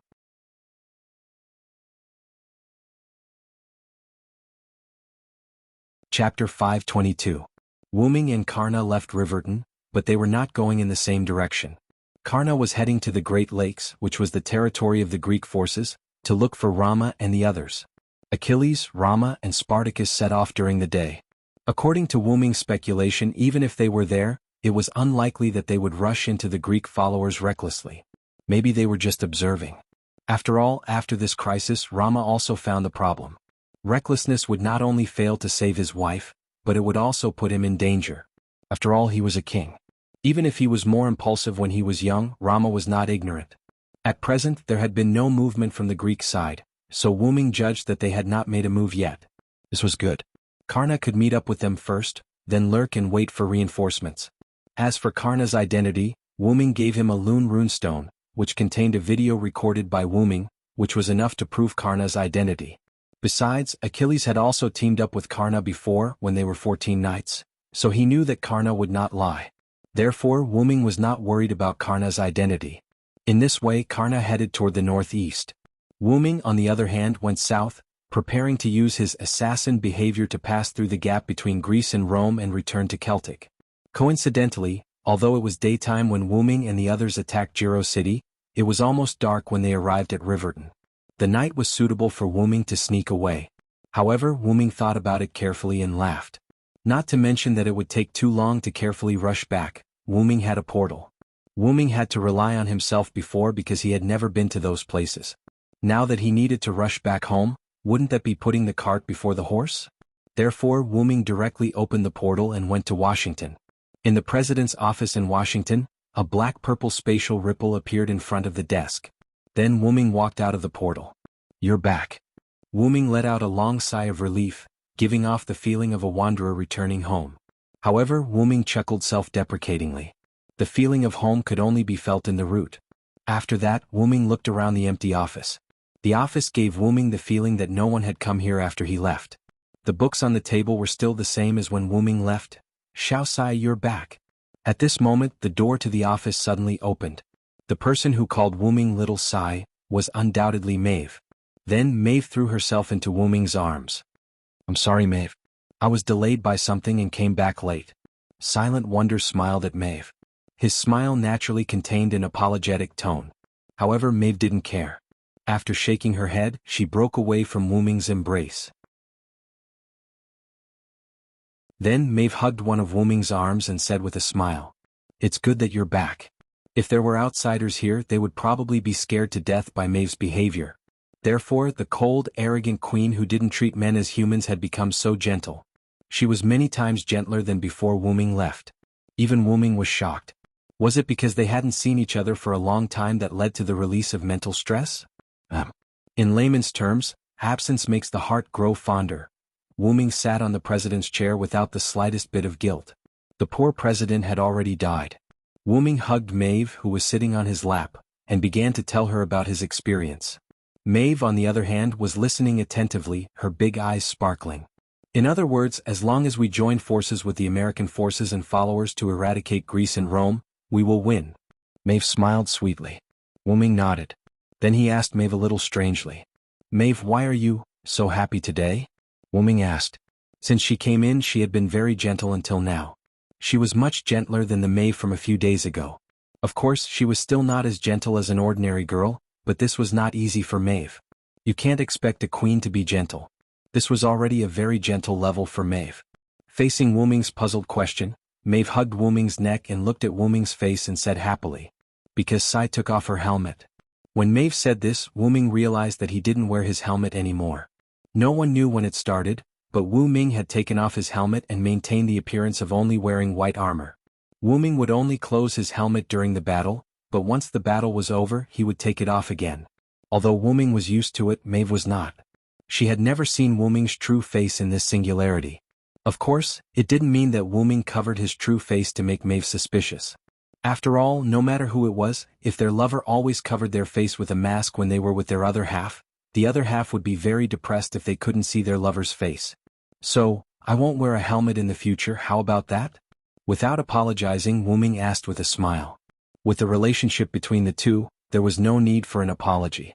"Yeah, but no matter what, I like Little Sai." Maeve gently leaned in Wuming's arms and enjoyed this moment of peace. Wuming gently patted Maeve's back and enjoyed a moment of peace with Maeve. Sure enough, Maeve is actually just a little girl who lacks love. After a moment of tenderness, Wuming and Maeve left the office. After all, there was no time to lose. It was better to mobilize the troops and start the final battle. "By the way, Sai, that Indian servant left our side." "Left? What happened?" Although leaving a servant was not a big deal for the current situation, Wuming still wanted to know the inside story. "That servant is the hero of India, Achuna. He temporarily joined us on the grounds of following us to find Karna. Soon after he left. Wuming was taken aback. Achuna's mortal enemy was Karna. It seemed that he was still very persistent after death. No wonder he had some relationship with Rama. Rama was the seventh incarnation of Vishnu. Vishnu's sixth incarnation was the axe-wielding Rama, who appeared in the Mahabharata. It had some relationship with Achuna. But more importantly, the axe-wielding Rama was Karna's teacher. Karna's spear was transformed from the axe-wielding Rama's eternal blade. Wuming's heart suddenly skipped a beat. Karna won't meet Achuna halfway, right?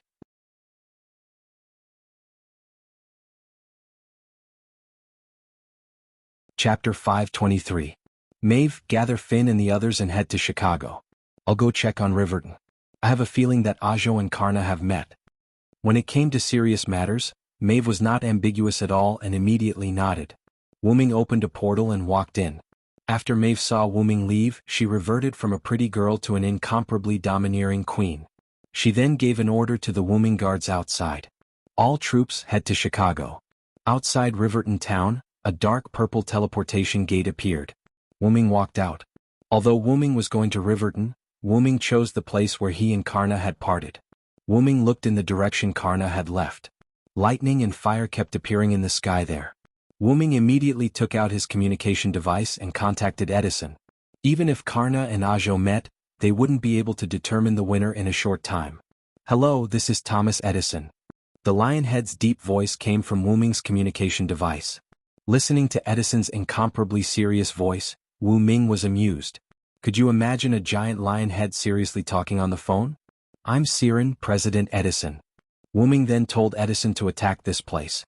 Wuming also told Edison that Karna was with him. "Understood. I'll go to Riverton with Lady Helena immediately with the mechanical infantry," Edison said seriously. Edison said solemnly and then hung up the communication device. Wuming smiled helplessly and put the communication device away. Wuming didn't go back to Riverton. Instead he ran toward Karna. East of Riverton in the Missouri River Basin. At this moment 2 godlike figures were fighting. Whoosh, whoosh, whoosh. Several bolts of lightning shot towards the running Karna from the top of a small hill. Bang bang. Karna swung his spear and deflected the lightning arrows. The falling bolts exploded on the ground, creating many craters. Then Karna condensed mana on his spear and swept it toward the small hill in front of him. Crack. Boom. Like cutting vegetables, the small hill in front of Karna was cut in half and then exploded by the mana contained in it. A dark-skinned figure flew up from the small mound, holding a strange bow in his hands. There was no doubt that the arrow that had attacked Karna was shot by him, and it had to be Ajo. Ajo wasn't worried about losing her cover. In the air, Ajo stood upside down and raised her bow. Karna shot a few more arrows. 5 lightning bolts attracted each other and shot toward Karna in the shape of a pentagram. This time, Karna didn't use his gun to knock away the arrows. Instead, he jumped at the moment the pentagon-shaped arrows were shot at him. Boom. The bolts landed on the ground and the ground exploded. The strong wind blew Karna's white hair. Karna stood up and looked at Ajo who had landed on the ground. While Karna was dodging the pentagram arrow, Ajona took advantage of the opportunity to flip over and adjust his position before landing steadily on the ground. Karna and Ajo stood opposite each other in the distance, giving off the feeling that they were about to negotiate. But unfortunately, neither Arzu nor Karna had the intention to speak. Ajo raised his bow and shot at Karna crazily with mana bolts. Karna, on the other hand, sprinted toward Ajo, swinging the indestructible blade in his hand to deflect the arrows. From the moment they met, they hadn't said a word and had been fighting the entire time. The surroundings were full of holes from their battle. It was like a natural disaster. That was what Wuming thought when he arrived. Seeing the two fighting again, Wuming sighed. "That black guy is Ajo?" Wuming asked in surprise. Ajo seemed to have heard him and glanced at Wuming. However, compared to Wuming, Karna seemed to be more attractive to him. Wuming smiled awkwardly. After all, he was caught talking bad about Ajo. However, Wuming didn't expect Ajo to be a black guy. Wuming didn't try to hide his presence. Therefore, not only Ajo but Karna also noticed Wuming when Wuming arrived. However, because he was fighting with Ajo, Karna didn't greet Wuming. Both of them didn't care about the others around them and only cared about each other. While they were fighting, Wuming shook his head and got rid of the thought that Ajo was a black guy. Then Wuming stretched out his hand and a holy light spear appeared. Mythical Yggdrasil. Whoosh. Along with the sound of a relic being released, Wuming threw out a small but bright light needle. Karna and Ajo, who were in the middle of their battle, naturally discovered the needle of light. Furthermore, they sensed a considerable threat from it and hurriedly retreated. Poof. The light needle disappeared as soon as it pierced the ground, leaving a small but bottomless hole and a sound when it pierced the ground. Wuming learned this move from the Star Cup's consciousness. By condensing the holy spear, although the attack range was reduced, the power was increased. Otherwise, Karna and Ajo wouldn't have dodged in a hurry. Instead, they would have used their weapons to deflect Wuming's light needle. However, the current result was what Wuming wanted. Wuming didn't want the holy spear to turn into a powerful light cannon. This time he only used it to interrupt the battle between Karna and Ajo. Wuming dashed forward and came to Karna's side.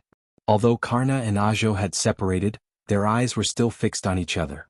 This made Wuming wonder if there was some unspeakable gay relationship between the two of them. Can't we not fight? Wuming didn't ask anything else and just asked this question. After all, they were about to start a war with the Greek forces. It would be difficult for them to lose a top fighter like Karna. I'm afraid not. Ajo and I are mortal enemies. I don't want to fight, but it seems that Ajo wants to defeat me. I'm afraid I can't help you. After hearing Karna's words, Wuming looked at Ajo.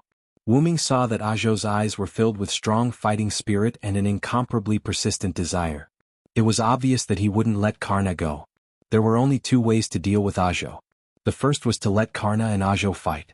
After all, if Wuming forcibly took Karna away, Ajo would definitely chase after him.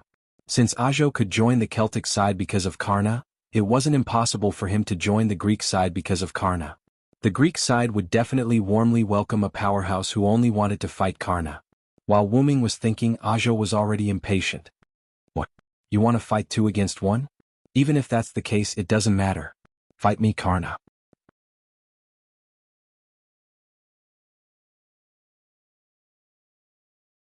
Chapter 524.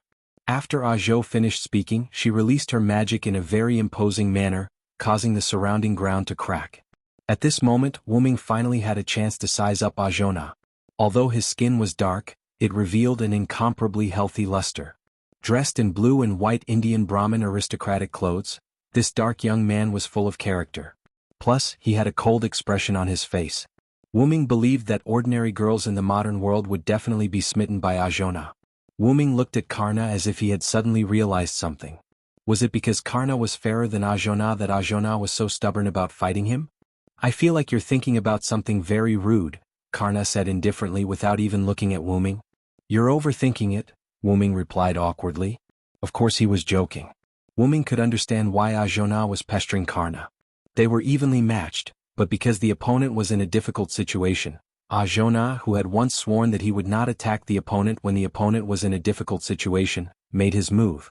Even though Ajona's guidance was involved, in the end, Ajona still shot the arrow himself.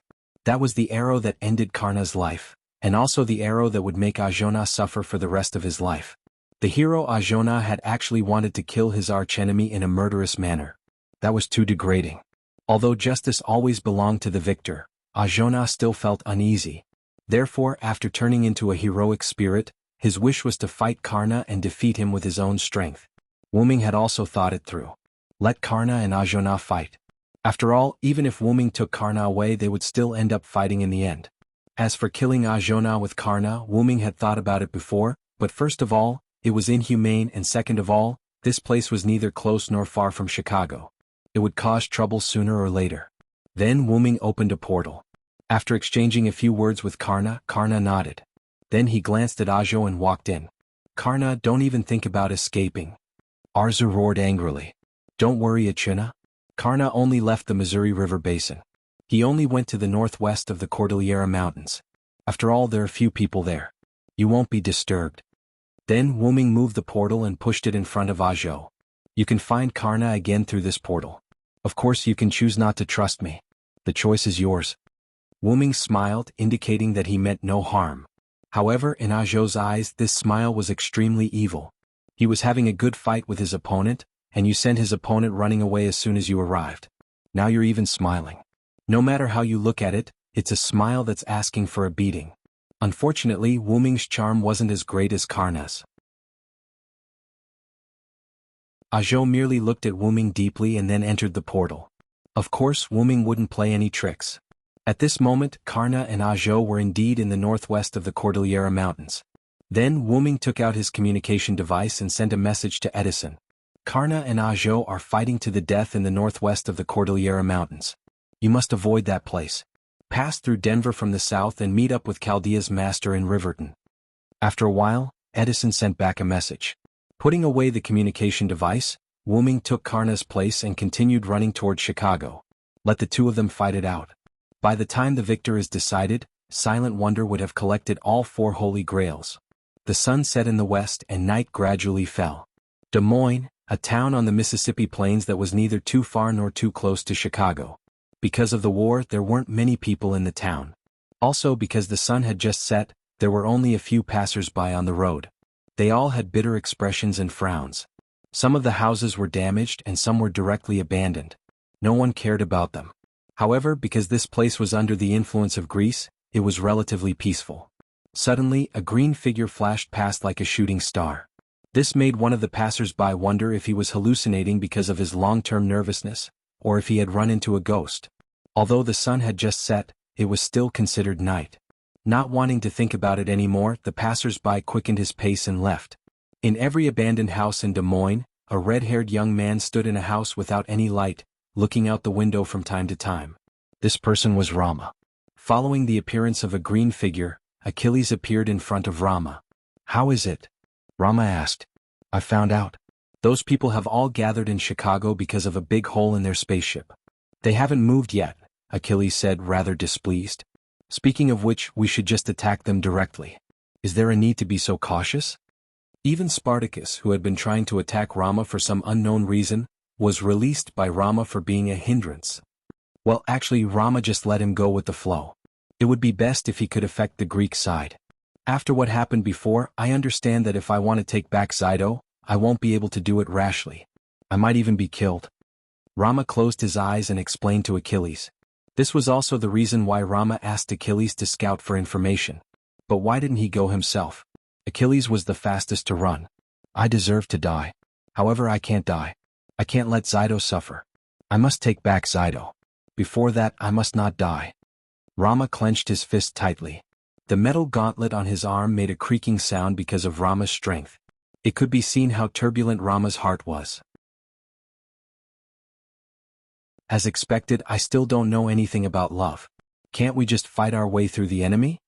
Achilles pouted and complained. Even so, Achilles still followed Rama's instructions to scout for information. Sharon had told him that Achilles must listen to Rama's instructions and not charge into the enemy's base alone.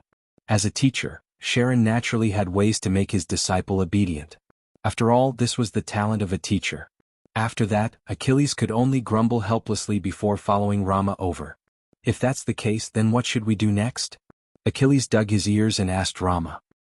"Attack." Rama paused for a moment and said, "Huh." Achilles suspected that there was something wrong with his ears.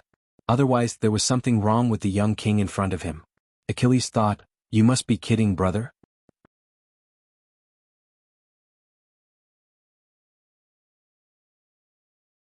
Chapter 525.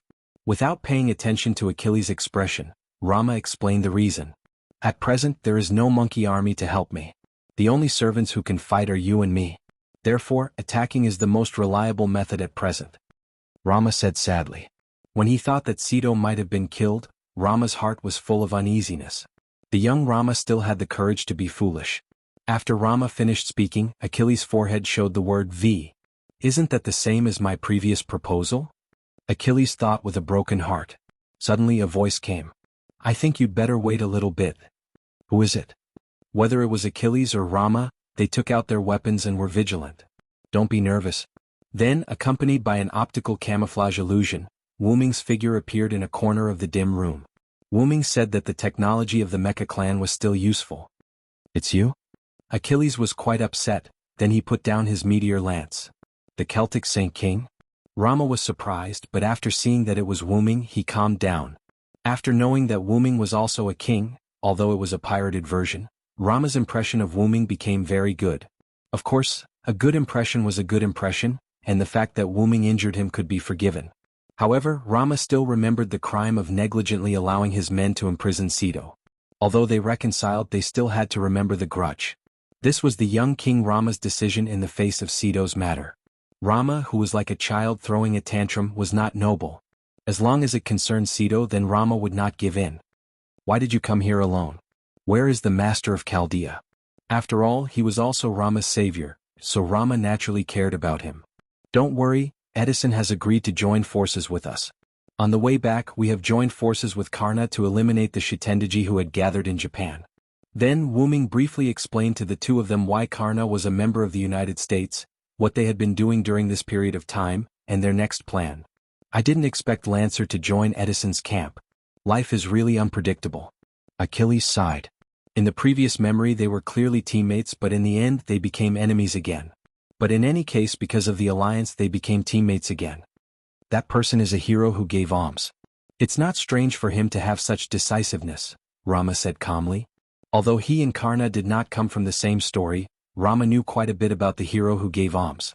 But I didn't expect the heaven-bestowed hero Ajo to appear at this singularity. Rama shook his head. Because of Wu Ming's explanation, the two also knew that Ajona had been fighting Karna all this time. They both sighed with emotion. Not only did Rama temporarily lose a combat power, but he also sighed that these two old enemies who loved and hated each other could appear at this singularity at the same time. That's why this is the Holy Grail. Such a miracle can also happen. Achilles smiled softly, thinking about how he and Sensei appeared together. After hearing Achilles' words, Wu Ming smiled.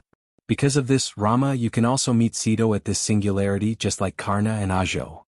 These were all miracles brought about by the Holy Grail. Rama did not deny it at all and nodded seriously.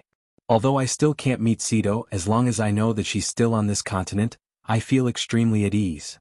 Because Rama intervened in the battle of the monkeys and killed the enemy monkey, the dead monkey's wife put a curse on him. Even if you take back your wife, you can't really meet her. Because of this parting curse, Rama and Sito were separated again in the end, and it was a separation of life and death. This curse still accompanied the two. As long as they were too close to each other, one of them would gradually become weak, faint, and lose power until one of them left. Even if there's a curse, I will definitely find Sito, Rama said angrily. Even with such a curse, Rama still pursued Sito without hesitation, even if it meant death. If that's the case, then you should listen to me and wait for a while. During Wu Ming's explanation, he also told the two of them about the joint attack of the American forces, the lone follower forces, and the Celtic forces on the remaining two forces. If that's the case, I can wait. Anyway, I've been waiting for a day. Rama put away the eternal blade and sat cross-legged on the ground. Tisk, really, both of them are so difficult to understand. Achilles complained as he walked to another room. Wu Ming smiled helplessly, although he asked Romodi, "By the way, why didn't I see Spartacus?" Wu Ming found Rama and Achilles through mana perception, but Wu Ming didn't find Spartacus' mana in the surroundings. Could it be that he was already killed? Wu Ming thought mischievously. That traitor, I have already banished him. Rama answered Wu Ming rather unhappily. Banished? Could it be that Spartacus was attracted by the king follower and attacked Rama, but was then driven away by Rama? Wu Ming looked at Rama's rather unhappy expression and thought that it must be so. Forget it, I'll go find him. I don't want him to ruin my plan. After that, Rama and Achilles continued to stay in Des Moines, while Wu Ming left and embarked on the path to find the traitor. Although Spartacus' dexterity was D, even so he was much faster than ordinary people. Therefore he must hurry up and find him. If he was discovered or even captured by the Greek forces. Although it wouldn't cause a big impact, he was afraid that he would be used against Wu Ming and the others. First of all, Wu Ming looked for traces of Spartacus near Chicago. Of course, Wu Ming activated the Triumph armor and the assassin mode, so it wasn't easy to find him. Then he found some traces of Spartacus. Could it be that he was really captured? Wu Ming said helplessly. At this time, Wu Ming suddenly found another mana, which was the mana of someone Wu Ming had seen before. Does this mean that he wants me to go there? Wu Ming felt that the other party didn't have the slightest trace of concealment. He speculated that the other party was trying to attract him.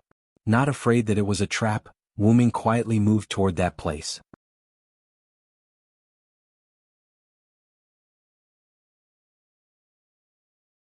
Chapter 526. In just a few seconds, Wu Ming came to a small high ground where a girl with beast ears holding a bow stood there. She seemed to be admiring the moon? After Wu Ming saw the girl with beast ears, he also let go of the unnecessary vigilance in his heart, lifted the magic version of optical camouflage, and slowly walked out of the shadows. Since it's you, I don't think this is a trap, Atlanta. After Wu Ming finished speaking, the girl with beast ears turned around. This person was the famous huntress of Greece, Atlanta. You really believe me? You know I'm a huntress, Saber. Without looking back, Atlanta just closed her eyes and said in a flat tone. Since you call me Saber, then you must have the memory of the battle of the 14 horsemen. I don't think you will repay kindness with ingratitude. Wu Ming chuckled. Indeed, the only saber that Wu Ming had ever served as was Sodric during the battle of the 14 horsemen, which also showed that Atlanta had that memory. And because Wu Ming freed Black Assassin Jack the Ripper, Atlanta owed Wu Ming a favor. It could be said that when the Argo encountered Wu Ming before, Atlanta pretended not to know Wu Ming and did not expose Wu Ming's information, which was considered as returning the favor. However, it did not mean that there was no friendship between the two after the favor was returned. And now, Atlanta contacted Wu Ming, which was the embodiment of this friendship. If you call me over like this, won't it attract Aisen's attention? Although I don't know him, I don't think that guy is very generous. Wu Ming walked to Atlanta's side and looked at the moon side by side. Although Aisen is indeed a useless guy, it is because of this that he will trust me completely and send me out to search the surroundings alone. However, it was also because Atlanta was suitable for investigation that Aisen sent her here. So, in other words, Spartacus was really caught by you. Otherwise, why would he send Atlanta to scout for no reason? Wu Ming really didn't know Aisen, but through historical records in Wu Ming's opinion with Aisen's timid temperament, he should keep all his combat power by his side. Unless there was a special situation. And Wu Ming didn't think that Atlanta was sent by Aisen. It was Demetrius who spoke to Aisen, so Aisen sent me out. Sure enough. Wu Ming nodded and then continued to ask. So, tell me the specific information about the Greek side. Immediately afterward, Atlanta briefly told Wu Ming about the servants on the Greek side. The leader of the Greek side, or rather the person who obtained the Holy Grail, was Aisen. Therefore the search Argo was Aisen's precious artifact. The other servants on the Greek side were Archer Atlanta, Caster Medea, Berserker Hercules, Lancer Hector, and the captive archer Xido. That guy seemed to have told Aisen that as long as he defeated the other forces and seized all 4 Holy Grails, he would be able to establish a country on this land that was separate from human history and would not be burned down by reason. Then, like a fanatic, Aisen began to fight for hegemony, Atlanta said with a disdainful look on her face. He didn't know if she was mocking the Magic King or mocking Aisen for believing the Magic King who had cheated him so easily. I really don't know what Aisen is thinking. Back at the second singularity, he was already tricked by the Magus King. Even though it was with the help of Demetrius. Wu Ming didn't know about this and Atlanta didn't care whether Aisen was deceived or not, so they stopped talking about this topic. Well, I have understood the specific situation. So, why did you capture Xido? How could you threaten Rama with this? Isn't it a bit ridiculous? Rama might be controlled by others, but it was impossible for him to completely surrender to Aisen. Moreover, Xido could take the initiative to die for the people when Rama was old. Perhaps when Aisen threatened Rama with this, Xido would choose to commit suicide. In short, it was impossible. That guy did have such an idea. Atlanta said helplessly and disdainfully. Oh, I overestimated Aisen. Wu Ming also smiled, but his smile was quite sarcastic. However, you can completely leave Aisen's side. Why did you choose to stay? After all, there were not only Greek forces on the mainland. Wu Ming did not think that Atlanta would stubbornly follow Aisen's side. Atlanta was not a good person, but in the face of righteousness she would not choose to follow Aisen's side. Indeed, when I was in Oceanos I left Aisen's Argo, but this time is slightly different. Atlanta shook her head. As a person who once participated in the Argo, when I was summoned by Aisen using the Holy Grail, I was bound to his Argo. I can't leave this side. To put it simply, there was a master who didn't have a command seal. But this is not the whole reason. The main point is that Aisen has a way to summon the demon god pillar. Wu Ming frowned. Shitendaji, who held the Holy Grail, also summoned the demon god pillar. Could it be that servants with the Holy Grail could summon the demon god pillar? Then, could Maeve, who held the original Holy Grail of this singularity, also be able to, using the Holy Grail, you can use a servant's spiritual base to summon a demon god pillar, but the summoned demon god pillar is more like a possession than a summon. Atlanta continued. Possession? That is to say, the demon god pillar needs to devour a servant to be able to descend? Wu Ming remembered the Judge Haim who appeared when he defeated the demon god Shitendaji. He was afraid that the other party used the Judge Haim's spiritual base to summon the demon god pillar. Wu Ming's guess was right. Shitendaji used the unconscious Judge Haim as a medium to summon the demon god pillar. Because he used the Judge Haim's spiritual base, Shitendaji did not lose consciousness. She used the Holy Grail to split her consciousness in advance, and with the death of the main body as a trigger medium, she used the Judge Haim to summon the demon god pillar, and then fused a trace of consciousness in the Holy Grail with the demon god pillar. This was also the reason why the demon god Shitendaji made the sound of the demon god pillar in Shitendaji. Then Aisen captured Xido. This is also the reason why Aisen captured Xido. If Xido can't make Roromo submit, then it means that he is useless. Naturally, he can use Cedo to summon the demon god pillar. Atlanta's eyes were evil, as if she was ashamed to be in the same force as Ison. This is the most important reason why I didn't break away from the Greek forces.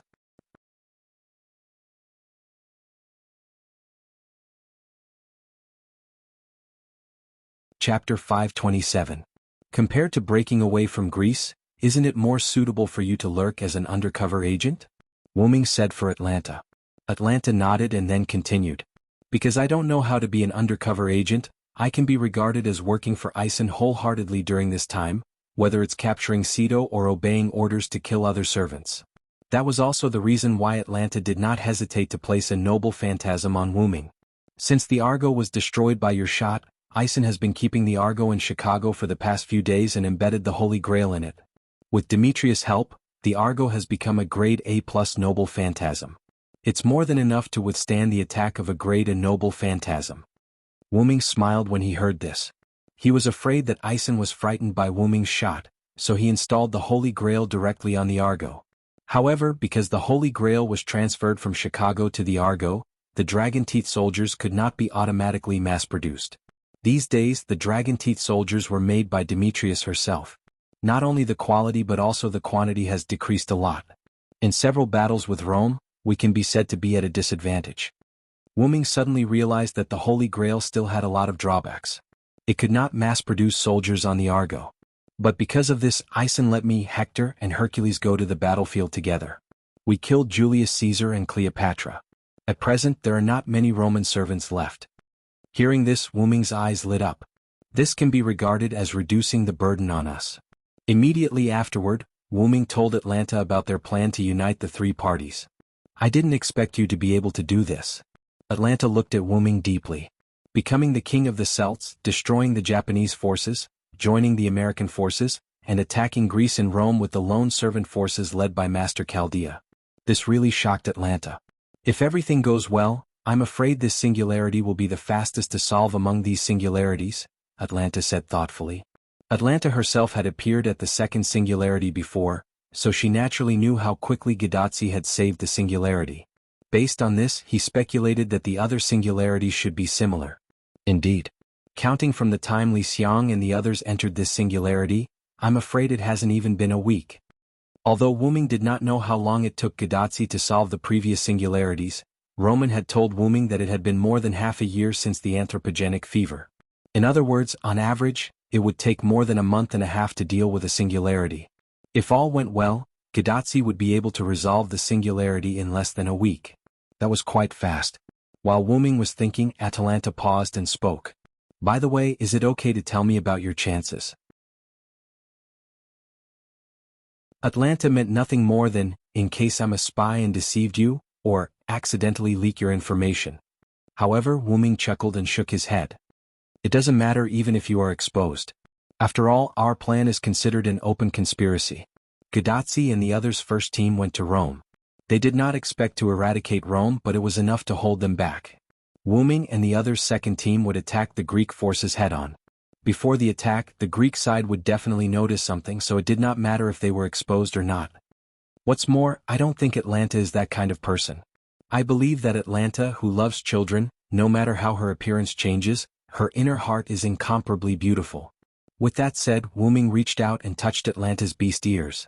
Because the distance was too close, Atlanta did not dodge and was caught by Wuming. Aha! Atlanta was shocked and quickly jumped away. What are you doing, you rude guy? Atlanta blushed, hugged her beast ears and stammered. Sorry, I've been interested in your beast ears for a long time. It was just a spur of the moment. Wuming apologized with a smile, but the hand that was still floating in the air showed that Wuming was still thinking about the touch of Atlanta's beast ears. Atlanta blushed, gritted her teeth and gripped the sky bow fiercely. Ahem, I have one more thing to ask of you. Wuming coughed and became serious. And it seemed that because Wuming had left a good impression on Atlanta, such a simple teasing was not enough to completely collapse the image built in Atlanta's heart. Atlanta touched the beast ears on her head, calmed her face and nodded. But it was still very popular. Immediately afterward, Wuming made 2 runestones on the spot in front of Atlanta, but the runes on the runestones did not look like Lune runes. Immediately afterward, Wuming handed the 2 runestones to Atlanta. Hide these 2 runestones close to your body. Don't let Demetrius, the god magician, find them. After all, Kanagami magicians weren't the same as those weak magicians of modern times. Seeing Wu Ming's solemn face, she quickly took it and nodded solemnly.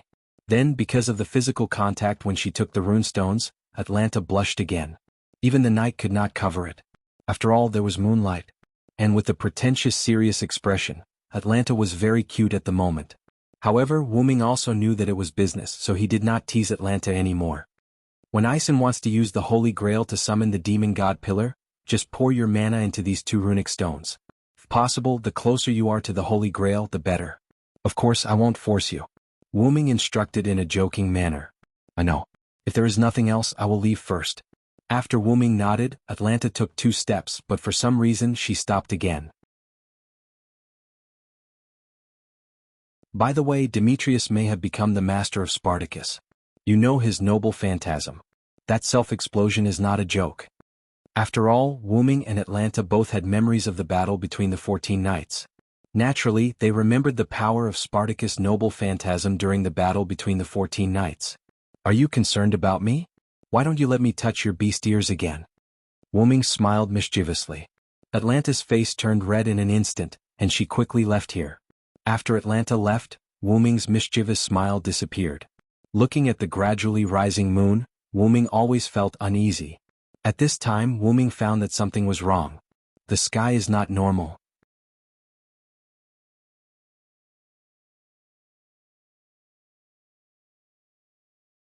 Chapter 528. People said that waiting was the longest, but it was not the case for the servants.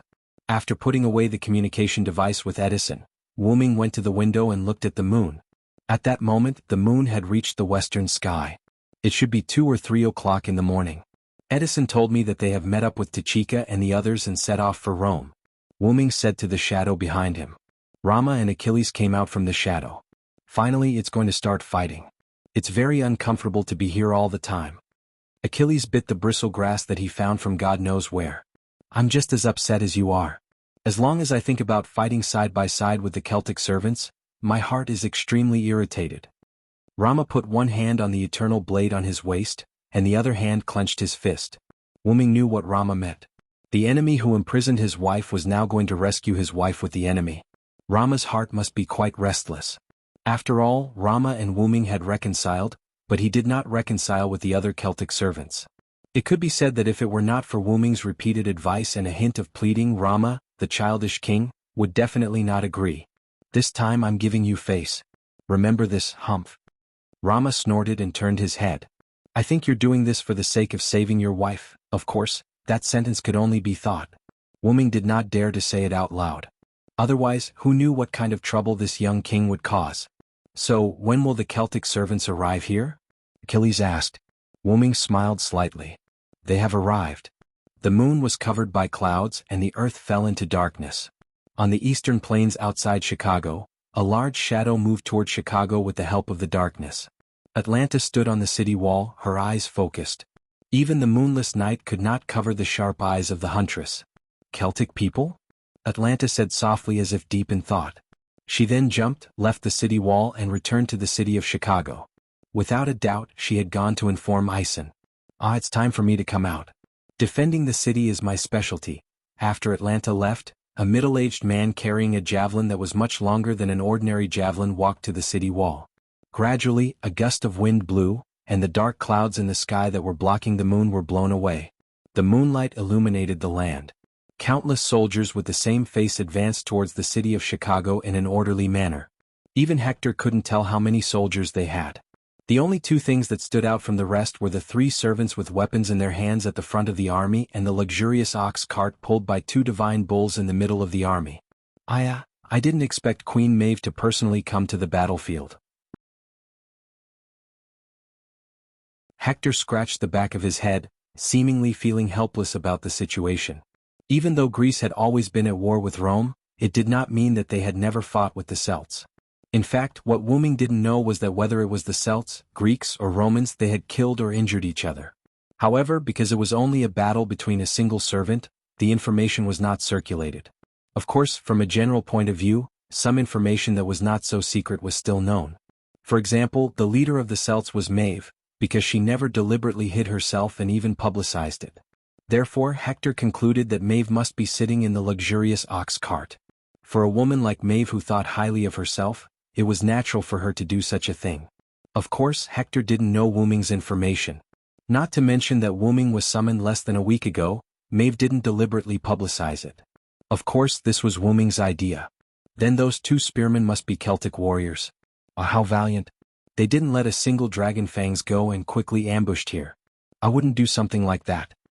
Hector smiled bitterly as he spoke faintly. Just like what Hector said, Greece's territory was full of dragon Fang soldiers, and the Celts were able to sneak into Chicago in the middle of the night without being discovered. This was undoubtedly due to the help of the servants. I really hope it's as simple as defending the city. Uncle is very clumsy about other things. After sighing, Hector began to command the dragon Fang soldiers to prepare for the enemy's attack. Not far from Chicago, Finn waved his hand, and the entire army stopped in place as if they had received an order. This was the privilege of the Holy Grail's generals. Now the enemy must have discovered us. The next command will be handed over to the Queen, Dilmund. Finn said lightly. Yes, my lord, I will go and greet the Queen. Dilmund bowed to Finn and then walked to the rear. Just as Dilmund said, he was ready to welcome the Queen's carriage. To be able to let the army arrive here without being discovered, your wisdom is really terrifying. Next, it's time to show my bravery. Fergus grinned. Finn had a good impression of this big guy. Well, after all, they were both Celts. Then I'll have to trouble the magic sword envoy to take the lead. In just a moment, the ox cart came from the center of the army to the front line. Ah, we're here already, Finn. Good job. A noblewoman's voice came from the carriage pulled by the divine ox. Our army has arrived in Chicago, and the enemy has discovered us. So, when will His Royal Highness the Holy King appear? Finn asked politely. Your Holy King is on the other side of the city. I can feel it. In the carriage, Maeve took off her white silk gloves and looked at the bright red dragon-like pattern on the back of her hand formed by 3 command seals and smiled. Then let's have Fergus break the city gate. No problem, right? Maeve said to Fergus outside the carriage. Of course, no problem. How can a Celtic man say no? After saying that, Fergus walked forward with the magic sword spiral sword on his shoulder. After the Holy Grail's treatment, Fergus had completely recovered, and now he was full of energy. On the city wall, Hector looked at the man walking forward with the magic sword. He had already guessed what he was going to do. He's going to attack the city with a noble artifact. What a headache.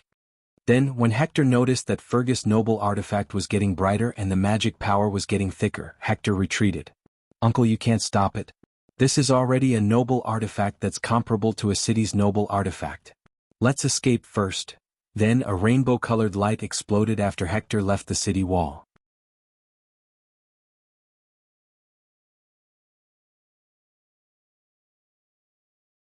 Chapter 529. Alright, I feel like I'm full of energy today. I'm sure you'll be satisfied with this shot. Fergus raised his neon sword and laughed. One had to know that the AN+ and A+ were not eye-catching individually, but when they were combined it was no joke. Then hurry up. If it wasn't for your relic, I would have asked you to leave earlier. Maeve's impatient voice came from the carriage. Naturally, by leaving the stage he meant that he had died. Also, although I don't mind you taking advantage of me verbally, I would be happy to see little Sai kill you. All my apologies, Your Majesty. Don't worry, I'm sure His Majesty will be satisfied with this shot. I hope so. Maeve's lazy voice sounded. The neon sword in Fergus's hand began to glow.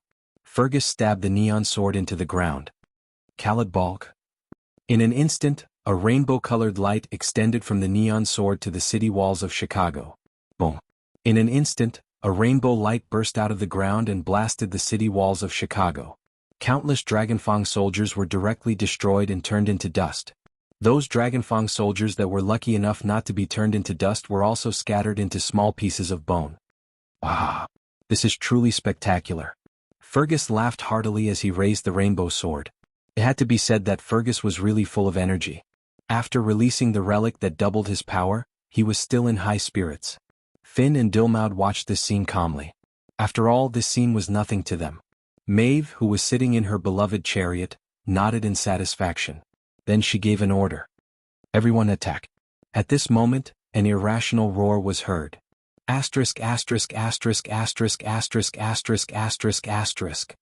On the west side of Chicago, which was the opposite side of Maeve's army, Wu Ming, Rama, and Achilles arrived.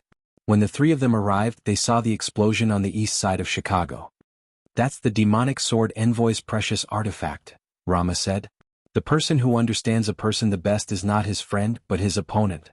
Back then, Rama had fought Fergus to the death for the sake of Ceto. Naturally, he knew about Fergus' noble artifact. That should be the case. Fergus' noble artifact was still vivid in Rama's mind. To be honest, I originally wanted to end that guy directly. At this moment, Wu Ming spoke. Both Rama and Achilles looked over. If there are no restrictions, he will do as he pleases. For a king, this kind of teammate is very annoying. Wu Ming smiled coldly. At this moment, Rama and Achilles finally felt the pressure brought about by Wu Ming. No matter how kind this guy was, he was still a berserker. No matter how close he was to the people, he was still a king. All in all, Wu Ming was not a kind man. He would not hesitate to do things that would bring him enough benefits. However, Wu Ming still had his own bottom line. As the origin dragon, Wu Ming would definitely become 10,000 times more noble than Gaia Alea in the future. He was destined to never be the same as an ordinary person, which was why he treated everything with reason. That was why people often said that the heavens were heartless. Moreover, have you ever seen Wu Ming hesitate or worry when he killed someone? Although it was a pity, why would a human feel sad when he crushed an ant to death? That was the reality. Take Nazalik for example. The people in it were all demons. If it was not for Wu Ming deliberately suppressing them, they would have been destroyed. However, Wu Ming would still not do anything to them. Firstly, they were Wu Ming's subordinates. Wu Ming had mistakenly entered and became the supreme king. Therefore, he had to be responsible. Secondly, if there was good, there would be evil. Wu Ming would not purposely punish the evil. Cough cough. However, if they provoked Wu Ming would not mind getting rid of the weeds. Just like Darius who wanted to capture Mayu. Other than that, Wu Ming was more fond of humans. Because Wu Ming was just adopted by humans, he was a human for a period of time. Therefore, he was more fond of humans. Especially those who were considered good by Wu Ming. If he had the ability, Wu Ming would definitely help. Rick was a good example. Wu Ming specially went to Rick's world and helped the humans to turn the situation around. If possible, Wu Ming still liked to stay with humans. Because the possibilities and emotions of humans made Wu Ming very happy. And Wu Ming wanted to kill Fergus. Well, regarding this point, Wu Ming only wanted to kill Fergus because he had flirted with Maeve before. But no matter what, he is still my subordinate. It is better to keep him alive. Just like that, the topic ended. Let's go. Maeve has already started. We can't fall behind. Saying that, the three of them walked towards the west wall of Chicago. Wu Ming started to move. On Maeve's side, there was a small problem. Hercules let out a confused roar as he swung his axe and sword at Fergus. Bang! The ground that was hit by Hercules cracked. As for Fergus, he naturally dodged this attack. Hey, why are you attacking me directly? You think too highly of me. Although Fergus was still running his mouth, his expression had become serious. Fergus was also holding the neon sword with both hands. Dillman, be careful. This big guy is not to be trifled with. Finn held his spear and looked warily at Hercules, who had pulled out his axe and sword from the ground. Yes, my lord. Dilmod also raised his red and yellow spears and stood beside Finn. My brave warriors. Maeve didn't even walk out of the carriage. With just one sentence, countless Wu Ming-faced soldiers rushed towards Hercules. However, even if they were strengthened by the Holy Grail, the small fries were still small fries. For a great hero like Hercules, they were basically useless. Hercules roared at the sky. Even if he didn't have magic to release this skill, the roar mixed with magic alone was enough to shock the nearby soldiers to death. Then, Hercules rushed into the crowd of soldiers and began a massacre. At this moment, Hercules could only be described with 4 words. Unparalleled mowing. Ha! Accompanied by a roar, a drill-like spiral sword attacked Hercules from behind. Clang! Hercules easily blocked Fergus' attack with his axe and sword and slapped Fergus away. With the mind's eye skill, Hercules naturally wouldn't be ambushed successfully. This is a little tricky. Fergus stabilized himself as he flew away and broke out in cold sweat. When Fergus was sent flying, Finn and Dilmond also rushed forward. With the two of them together and their flexibility as spearmen, they could slightly restrain Hercules. However, they still couldn't cause much damage to Hercules. Let's release the noble artifact again. With that, Fergus raised his magic sword. However, at this moment, a rather deranged voice was heard. Ah, oppressor! Oppressor!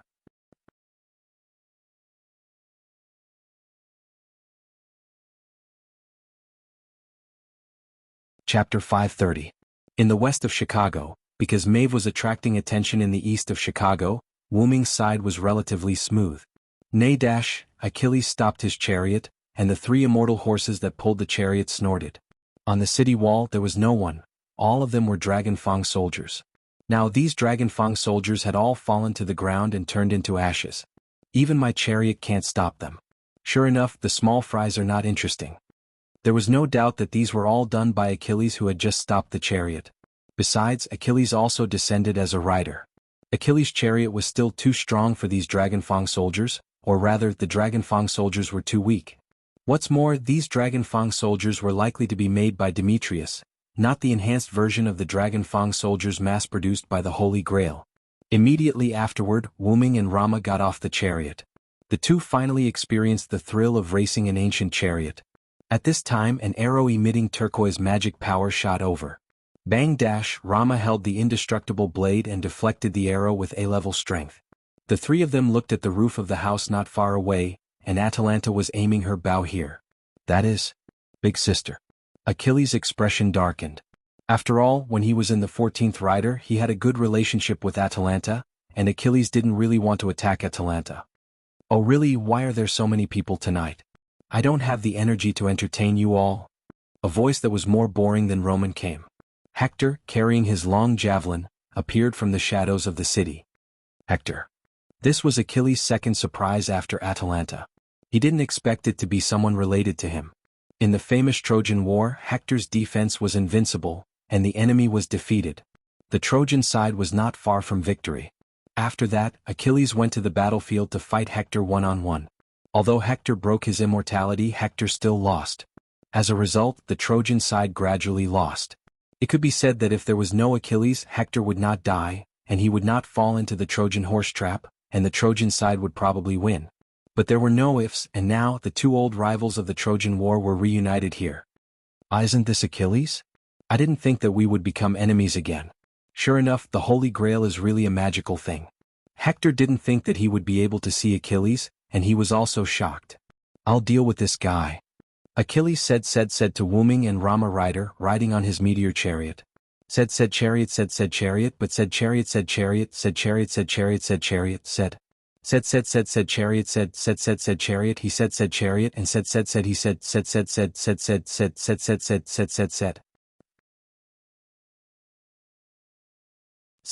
although said. Although Hector did not think that Atalanta could defeat the remaining 2 servants, he did not think that she would be able to defeat them. In Hector's opinion, the remaining 2 servants were not weaker than Achilles. However, Archer Atalanta just nodded indifferently and did not say anything. After Hector left, Rama pointed the undying blade at Atalanta. Then let me deal with this archer, Romo said confidently. Wu Ming knew that after the mana crystal healed Rama, a huge amount of mana was still stored in Rama's body. Just like how Fergus had an excess of energy after being healed by the Holy Grail, Rama was the same now. Then, under Rama's eager expression, Atalanta put down the bow. Sarand Ison is preparing to escape. Then 2 gasps of surprise came from Wu Ming and Romo. Ha! Sigh. The southern city of the Missouri River Valley, Alexandria, camp of the Roman forces. Romulus looked at the Roman soldiers who were fighting against the incoming mechanical troops with a serious face and did not say anything. Lord God. A blonde girl in a white wedding dress walked to Romulus' side. It seems that the masters of Chaldea have joined forces with the native forces of the United States. Very good, in this way Rome will be protected. Romulus nodded and said excitedly. However, Nero did not understand what his god was talking about. My sons, Caesar, Caligula, have left. Now all of our servants, Rome, have left. Romulus said to the pure bride. Who asked Rome to summon emperors this time. How mysterious would the emperors be? It was expected that they would leave. I will protect Rome until I die. The girl said to the god ancestor in a tone of farewell. My son, if I, Rome, also leave, then destroy the Holy Grail. Romulus said. But, God, isn't that the existence that is suppressing her? If we destroy the Holy Grail, won't she be released? The girl said worriedly. Compared to becoming the demon god pillar I roam, think that we should choose to release her.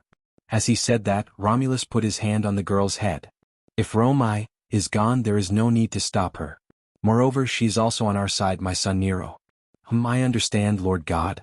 Then, they realized that instead of attacking, the mechanical troops seemed to be trapping them here. It seems that something we don't know has happened, my son. My son welcomed them in. In the west of Chicago, the battle between Achilles and Hector caused a lot of magic to explode. It was as bright as the light in the night. However, Wu Ming and Romulus did not pay attention to that.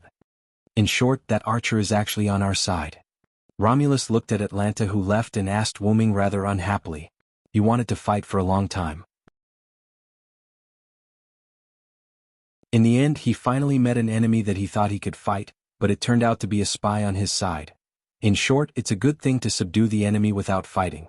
Wu Ming smiled and patted Romulus on the shoulder, indicating that he was more open-minded. Of course, I understand that. Romulus said unhappily. Then next we need to wait, right? Wu Ming walked to the edge of the city wall and said jokingly. We can also watch Achilles fight Hector to relieve our boredom. Wu Ming showed a mischievous smile. Romulus was speechless.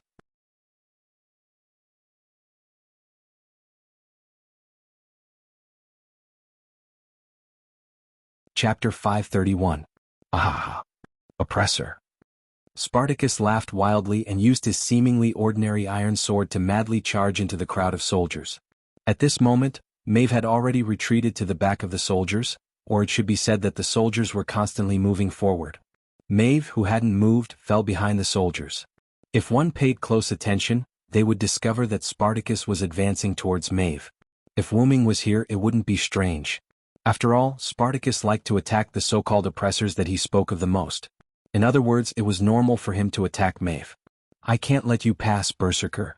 At this moment, a tall man with a spiral sword stood in front of Spartacus. It was Fergus, who had been sent flying by Hercules. Because Finn and Dillman had gone to restrain Hercules, Fergus was the only one facing this mad dog. Why didn't Maeve make a move? If the Emperor had to make a move, then what was the use of a general? Are you also an oppressor? Oppressor, give me more oppression. Spartacus laughed loudly, no longer caring about the other soldiers, and charged towards Fergus. Although it was very short, Fergus had been a king before, so it wasn't strange that he could attract Fergus' attention. Clank! The magic sword and the ordinary iron sword collided, producing an ear-piercing sound. It was hard to imagine that Spartacus's ordinary iron sword could not break after colliding with the magic sword. Spartacus was like a mad dog as he punched Fergus without any pattern. Fergus was a Celtic warrior, a member of the Red Branch Knights, and also wielded a magic sword.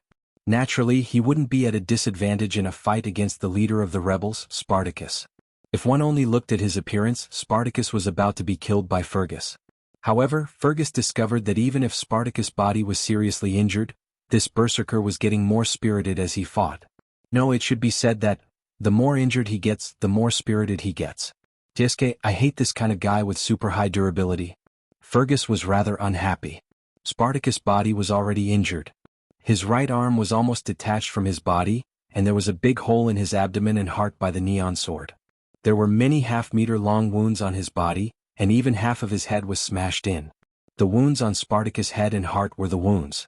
When Fergus saw that Spartacus was getting more spirited, he directly attacked these two places.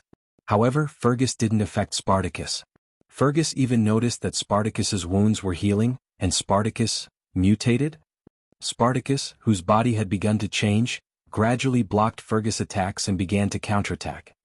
Berserker can't be killed, Fergus was. Fergus took a few steps back and was ready to use his noble relic to kill Berserker in one go. Oppressor.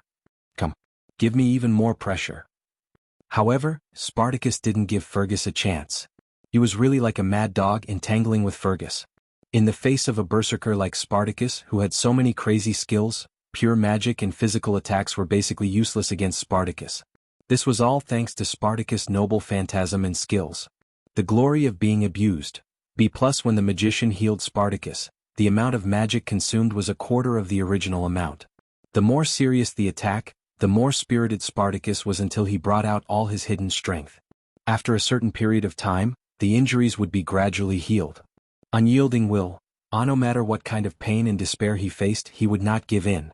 An extremely strong will could obtain physical and mental endurance. Roar of the defective beast, crying warmonger. A part of the damage received from the enemy can be converted into magic and stored in the body. The efficiency of the conversion of magic will increase as Spartacus' physical strength decreases. The magic accumulated in the body can be used to enhance Spartacus' ability. It could be said that Spartacus was on the same level as Hercules in terms of tenacity. Of course, it was only in terms of tenacity. Currently, there were only two ways to deal with Spartacus. The first way was to wait for Spartacus' noble phantasm to activate and self-destruct. The second method was to use the instant kill ability of the demon eyes of death perception to directly ignore everything and kill Spartacus. Of course, if one had the ability to directly destroy Spartacus' body, it could be said that he was killed instantly. Currently, Spartacus had not accumulated enough magic to self-destruct. However, Fergus had a noble phantasm that was enough to destroy 3 mountains. However, Fergus did not know about this. Moreover, his noble phantasm might not be able to kill Spartacus instantly. Fergus wanted to release his noble phantasm, but at the moment, Fergus was trapped by Spartacus, who was changing rapidly. In terms of attributes, other than Spartacus' durability being higher than Fergus, the rest of Spartacus' ability points were either the same or lower than Fergus. Coincidentally, Spartacus' agility was 2 levels lower than Fergus. Fergus also discovered this in the following battle with Spartacus. Therefore, after a few rounds of fighting with Spartacus, he used his skills to trip Spartacus and get behind him. Then he took the opportunity to distance himself from Spartacus. Oppressor. Spartacus got up from the ground and shook his head. He then found Fergus, who was not far behind him. Then Spartacus excitedly raised his iron sword and rushed towards Fergus. Spiral, get ready. Fergus calmly raised his neon sword as he looked at Spartacus, who was running towards him. Fergus shook his head helplessly as he looked at Spartacus, who was 5 meters tall and had accumulated mana due to his injuries. It's my misfortune to be able to meet you. Indeed, as an enemy, Spartacus was an incomparable headache because he couldn't be killed by ordinary means. Well, even as an ally he was a headache. All in all, Fergus had had enough. He wanted to end this berserker completely. Fergus focused all his mana into the neon sword and even began to overdraw his spiritual base. After all, Fergus' mana was E. Fergus was afraid that he could not kill this thing. Taste the real neon sword. Just like Ibaraki Duji's noble phantasm, the neon sword emitted its last colorful light. Even Hercules, Finn and Dillman stopped fighting. Maeve, who was at the back of the army, did the same. The 4 of them turned their attention to Fergus and Spartacus. Oppressor, oh? The light covered the ground.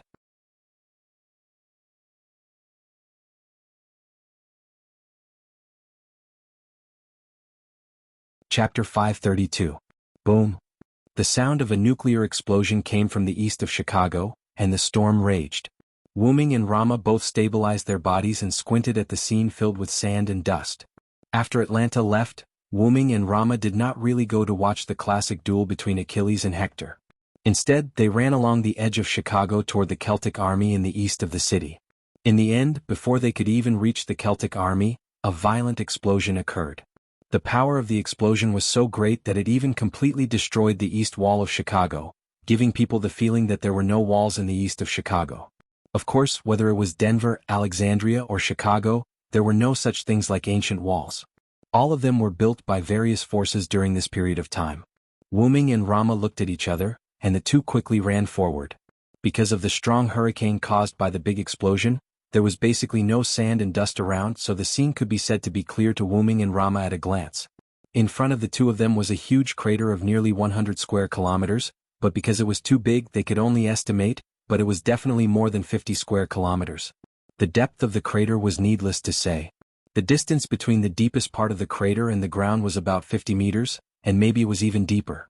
Wuming thought that if such a crater fell on Earth, humans would probably end up like the dinosaurs. The ground on the edge of the crater was unusually smooth, and there were no impurities. It was completely the product of the downward compression of the soil by the explosion. In the center of the crater there was a lake full of water, and the lake water was still rising. East of Chicago was Lake Michigan. At this moment, such a big explosion directly connected this huge crater to Lake Michigan. There were no traces of soldiers or servants on the scene, and Wu Ming's perception was temporarily disabled. There was no doubt that the army brought by Maeve was directly blown into ashes by the explosion. As for the servants who were fighting here, they were probably in danger. Wu Ming frowned. He was a little worried about Maeve. Even if the servants were killed, they would just retreat to the martyr's palace. However, Wu Ming was still worried. Because the air here was full of chaotic magic, Wu Ming's perception was also disturbed by these chaotic magic. It was not that he could not perceive anything, but the difficulty of perception was greatly increased. This terrible explosion, which powerful servant's noble phantasm is it? Rama said with lingering fear. Even he did not have the confidence to say that he could survive the explosion that covered an area of nearly 100 square kilometers. After all, a servant was much stronger than an ordinary person, but without a defensive noble phantasm or skills, they would also directly leave. If he did not have the golden armor, he would have to use of his noble phantasm, to survive. Of course, if Rama released his noble phantasm, he would be able to survive. Even if he did not die, he would be dead, at least he would be dead. All in all, if that was really the case, Rama would definitely not feel good. After Rama finished speaking, Wu Ming sighed. I'm afraid that except for Maeve, all the servants present have left. After all, this explosion was in the Celtic army. Not to mention that the army was completely wiped out, Wu Ming still could not find any servants. As for why Wu Ming knew that Maeve was fine, it was because Wu Ming was worried about her. Wu Ming's master was Maeve, so naturally, there was a contractual connection between them. Wu Ming naturally knew whether Maeve had left or not. Previously, by relying on this connection, Wu Ming knew that Maeve had come to Chicago. Suddenly Rama said, "What is that?" Rama pointed to the lake below the giant pit that was still rising. Wu Ming followed Rama's gaze. In the middle of the lake, a large rock that was emitting red light floated up. However, Wu Ming always felt that the stone with red light was so familiar. Oh my God, that was not a stone with red light. It was clearly Hercules who was activating the 12 trials, God Hand. It was said that Spartacus was difficult to deal with, but compared to Hercules, it was simply insignificant. Hercules's 12 trials, God Hand, could be said to be a real resurrection. Even if his head was chopped off or his whole body was crushed, as long as the noble phantasm was activated, Hercules's whole body would be like steel that was just out of the furnace, emitting red light and began to reconstruct his body. Not to mention, it would also increase the resistance of the cause of death. Hercules was the real difficult to deal with. Wu Ming fought for a whole day to retrieve Hercules's Berserker class card. In Winterwood City, the new 7 Knights and the Dark King Arthur had to work together to kill Hercules. From this, one could see how tenacious Hercules was. Fortunately, Hercules was a berserker. Otherwise, if Hercules knew how to use his brain, it would be a disaster. In an instant, Wu Ming flew up and rushed to Hercules, who was still recovering his body. Rama did not stop Wu Ming. In Rama's opinion, facing an enemy, one should be ruthless, not to mention that this was a servant from Greece. However, this would disappoint Rama. Wu Ming would not waste his effort to kill Hercules. Not to mention how difficult it was to kill him. Moreover, now was not the time to waste on him. The reason why Wu Ming rushed to Hercules was to trap him. Wu Ming arrived above Hercules. Along with the crisp sound of chains, several pseudo-heavenly locks were taken out by Wu Ming and tied to Hercules. Heavenly locks targeted servants with divinity, and Hercules's divinity was as high as a class. However, Wu Ming was very clear about one thing.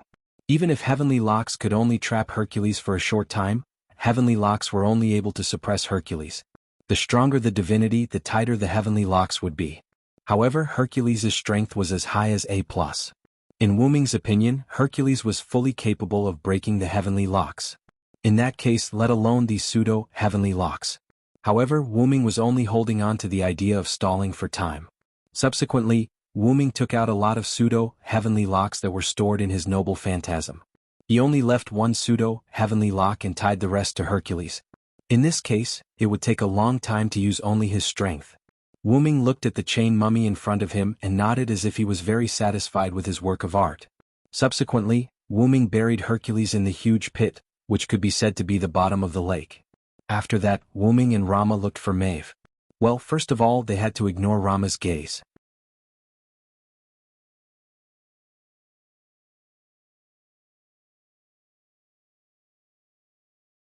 Chapter 533. Wuming searched along the edge of the crater and soon found Maeve. After all, Wuming could feel from the contract that Maeve was not hurt at all. That meant that she was not in the range of the explosion just now. At the very least, she was not hurt. Naturally, she was outside the crater. With Wuming and Rama's acceleration, it was easy for them to go from the edge of the crater to the other side. It only took them a few minutes. At that moment, the celestial bull that was pulling Maeve's carriage had fallen to the ground. It seemed that it was affected by the explosion. The carriage that was originally gorgeous and dignified had become a little tattered. However, at least it did not seem to be damaged internally. Rama came to the front of the celestial bull and squatted down to check on the two celestial bulls. Wuming was slightly stunned when he saw that. Then he recalled something. It seemed like Rama was quite a caring big boy. At that moment, Maeve suddenly flew out of the carriage. That's right. She flew out and landed in Wuming's arms. Wuming wondered how Maeve could fly into Wuming's arms in a straight line. Wouldn't you fall because of gravity? Newton was about to cry. In short, Wuming hugged Maeve, who was flying toward him. Little Sai, you're finally here. You almost couldn't see me. Maeve looked at Wuming pitifully. Of course, if Maeve changed her smile into a cry, the effect would be better. This must be your wife, Celander. I'm really envious. Romo stood up and looked at the couple who were hugging each other lovingly.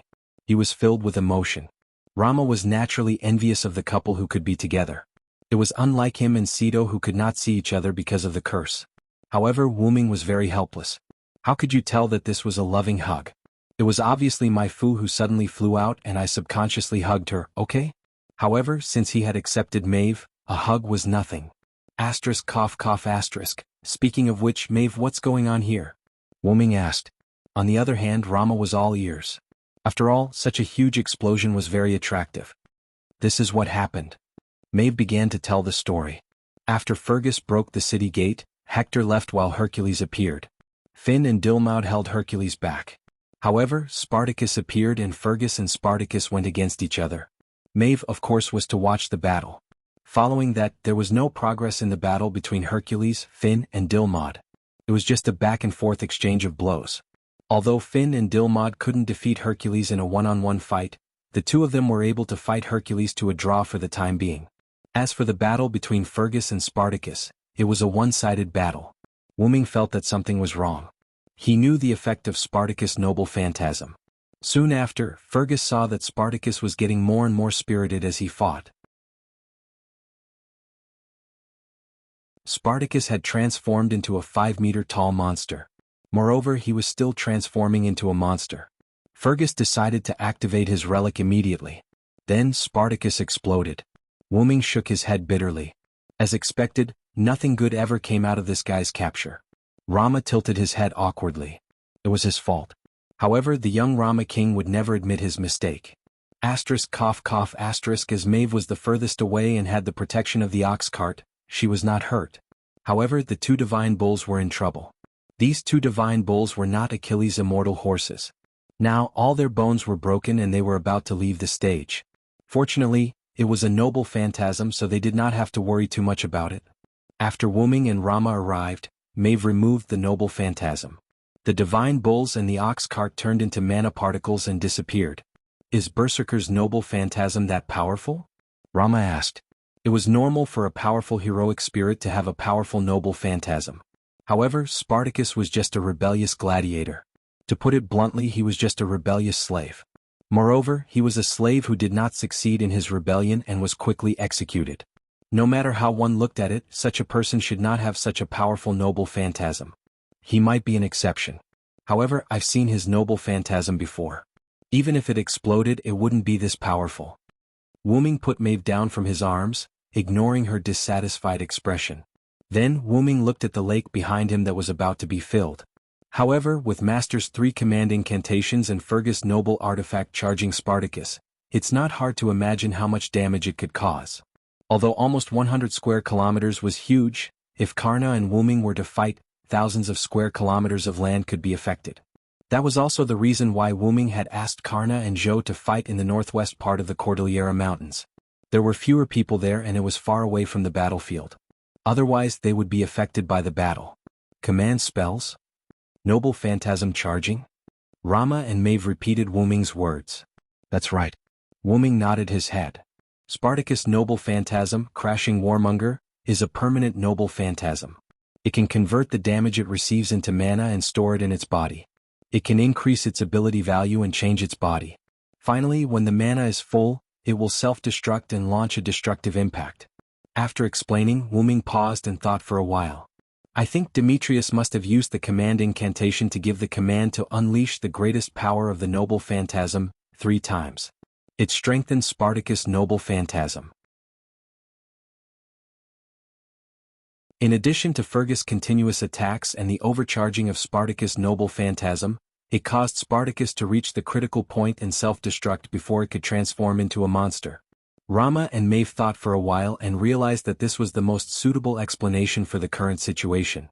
However, I think Fergus' noble phantasm had a huge impact on the situation here. Maeve smiled. What do you mean? Wuming asked. Maeve then told Wuming about the neon sword that seemed to have been infused with all its power. Does that mean it's the same as Ibaraki Duji? Wuming touched his chin. It seems like they've all left the battlefield. Needless to say, Fergus was the closest to Spartacus and was designated to leave the battlefield. As for Finn, Dilmund, and even Hercules, they had spent a lot of time repairing their bodies. It was likely that the 2 of them had also been forced out of the battlefield during the explosion. Don't we need to care about Hercules? Rama asked. He knew that Wuming did not kill Hercules. He only tied Hercules up and buried him. Don't worry about that guy for now. He's no different from leaving the battlefield. Wuming waved his hand. After all, it was not easy for Hercules to break free from the pseudo-skylock that was almost the same as the real skylock. Just when Wuming was about to check on Achilles, a dark purple ripple suddenly appeared.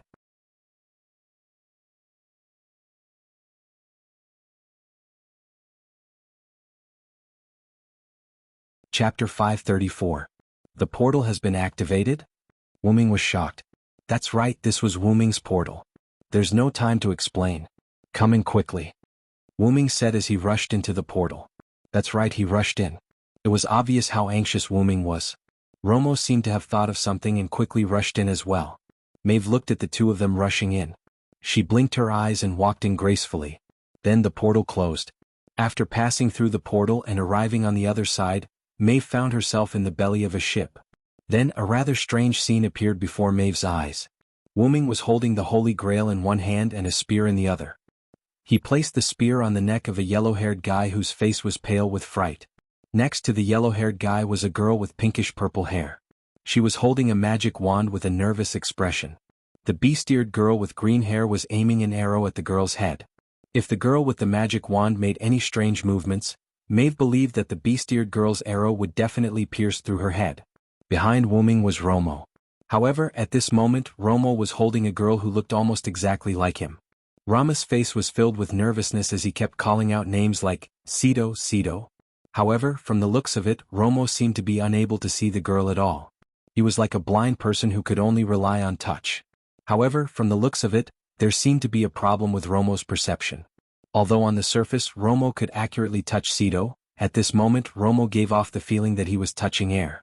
As for the girl who seemed to be called Sito, she was already unconscious. This made my Fu daydream. If that girl was me, would Xiao Sai be as anxious as she is? This was a girl's heart. However, Wuming was not paying attention to Maeve at the moment and did not know what she was thinking. Wuming was only paying attention to the yellow-haired guy. In any case, you're someone who entered the martyr's palace. Can't you have a little backbone?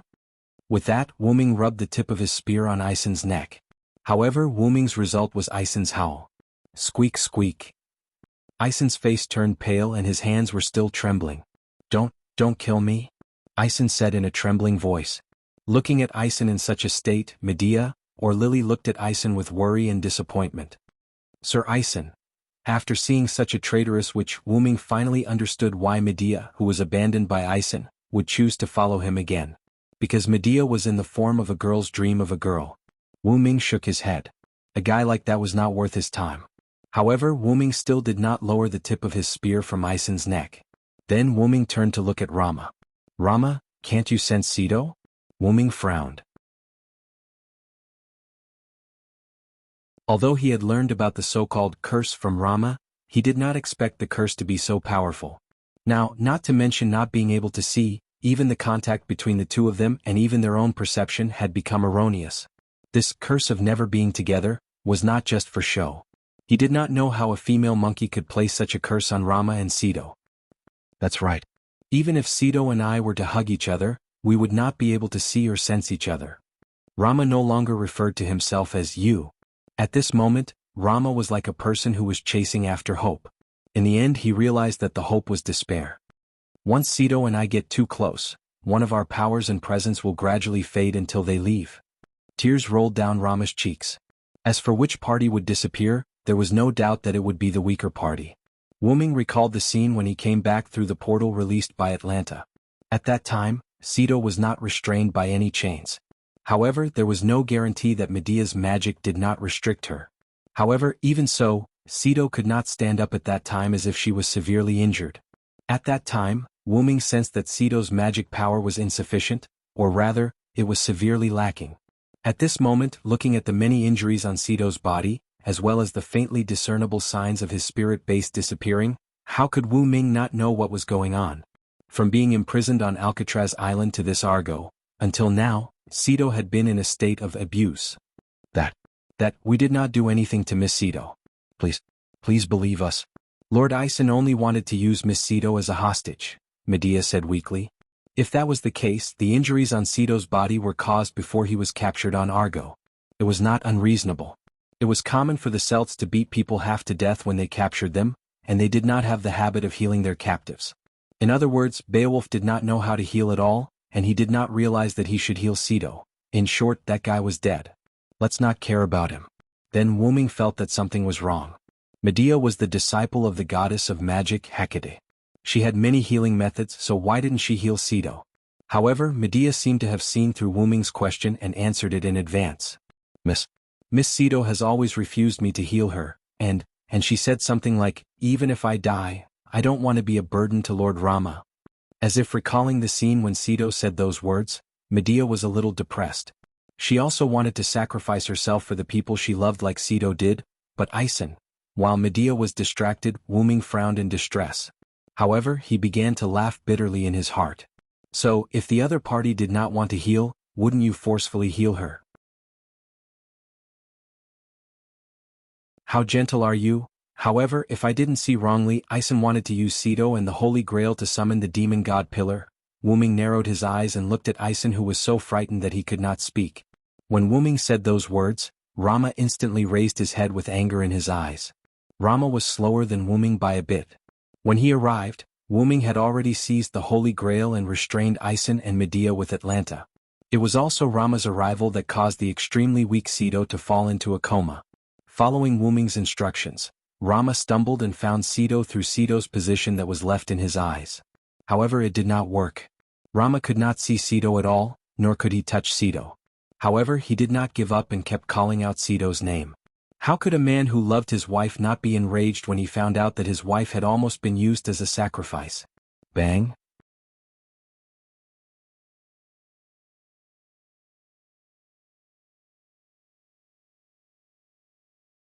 Chapter 535. Bang! Wuming moved his spear away from Ison's neck and blocked Rama's indestructible blade. Under the blade of the indestructible blade was Ison, who was paralyzed on the ground. However, Demetrius, who made a little movement, was stopped by Atlanta's arrows. Calm down, Rama. Wuming tried to persuade Rama gently. You want me to calm down? The guy who almost turned Sito into a demon god Pillar is right in front of me. How can I calm down?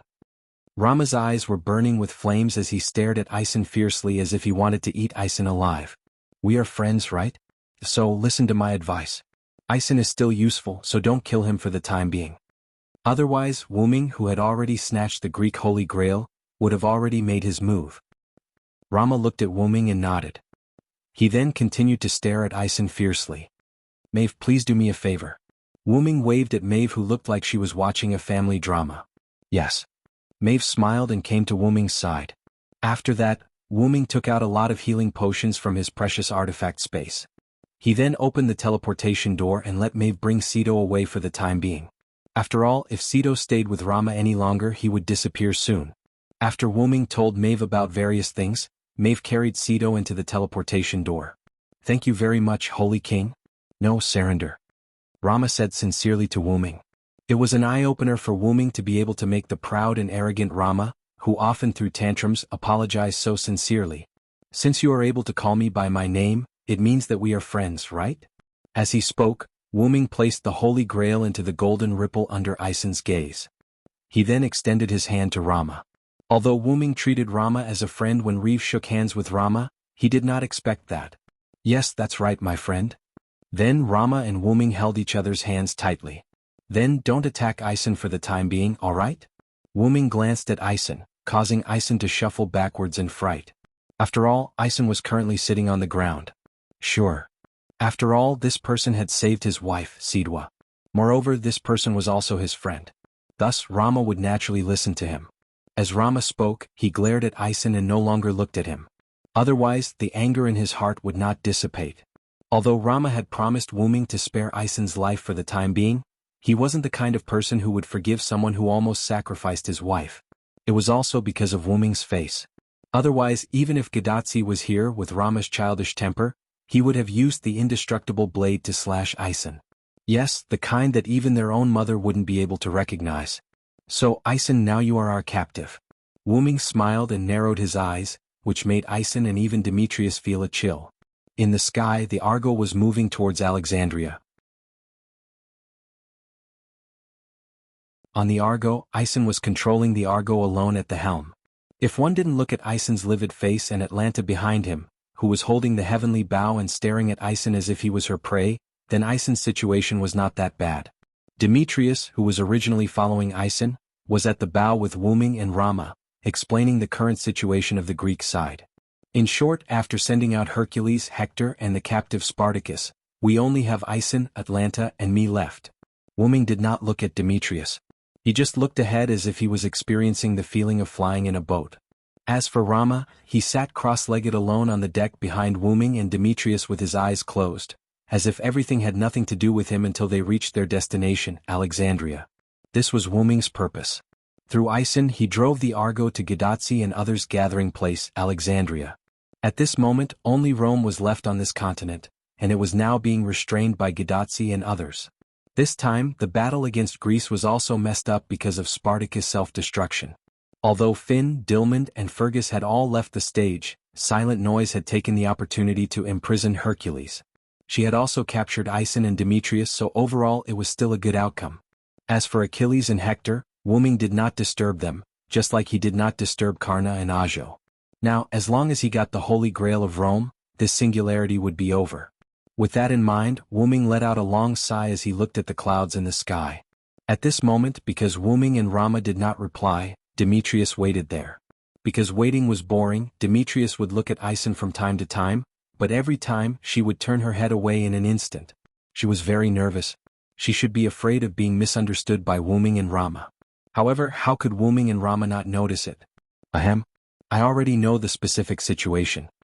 Wuming clenched his fist and put it on his mouth and coughed. This scared little Medea so much that she trembled and almost cried. Don't worry, I won't do anything to Aisen. Wuming shook his head helplessly, trying to calm Demetrius down. But, you cast such a vicious curse on Sir Aisen. As she spoke, Demetrius looked like she was about to cry. Isn't it obvious? Wuming said with a bitter smile. I don't believe that Aisen will be obedient. After all, he's a hero who can leave his name in the martyr's palace. Although Aisen was weak, at least he was invincible when it came to piloting a ship. It could be seen from the fact that Wuming did not feel the slightest tremor when he stood at the bow of the ship. Moreover, the existence that could be chosen by the two great restraints and dragged into the martyr's palace, regardless of whether it was a hero or an anti-hero, would definitely not be the same as ordinary people. Wuming could not be sure if Aisen would betray him or do something else when Wuming and the others attacked Rome. Therefore, Wuming planted a lot of complicated Lune rune tactics in Aisen's body. Then he told Demetrius and Aisen that as long as Wuming willed it, Aisen would experience what it meant to be in a living hell. Because what he said was true, Aisen and Demetrius believed him. Moreover, when Wuming planted those complicated Lune rune tactics, Demetrius was beside him. No matter how much Aisen cried and howled, Aisen, who was being held down by Rama, had his body implanted with those tactics in front of Demetrius, who was being watched by Atlanta. However, Wuming did not know anything about curses, nor did he study them. So what he said was a complete lie. However, no matter who saw those extremely complicated and mysterious rune tactics, they would not doubt Wu Ming's words. In the eyes of others, it was an extremely vicious curse. As long as you are obedient, nothing will happen. Wu Ming looked at Demetrius with a smile. Demetrius could only nod helplessly. After all, they could not defeat Wu Ming and the others.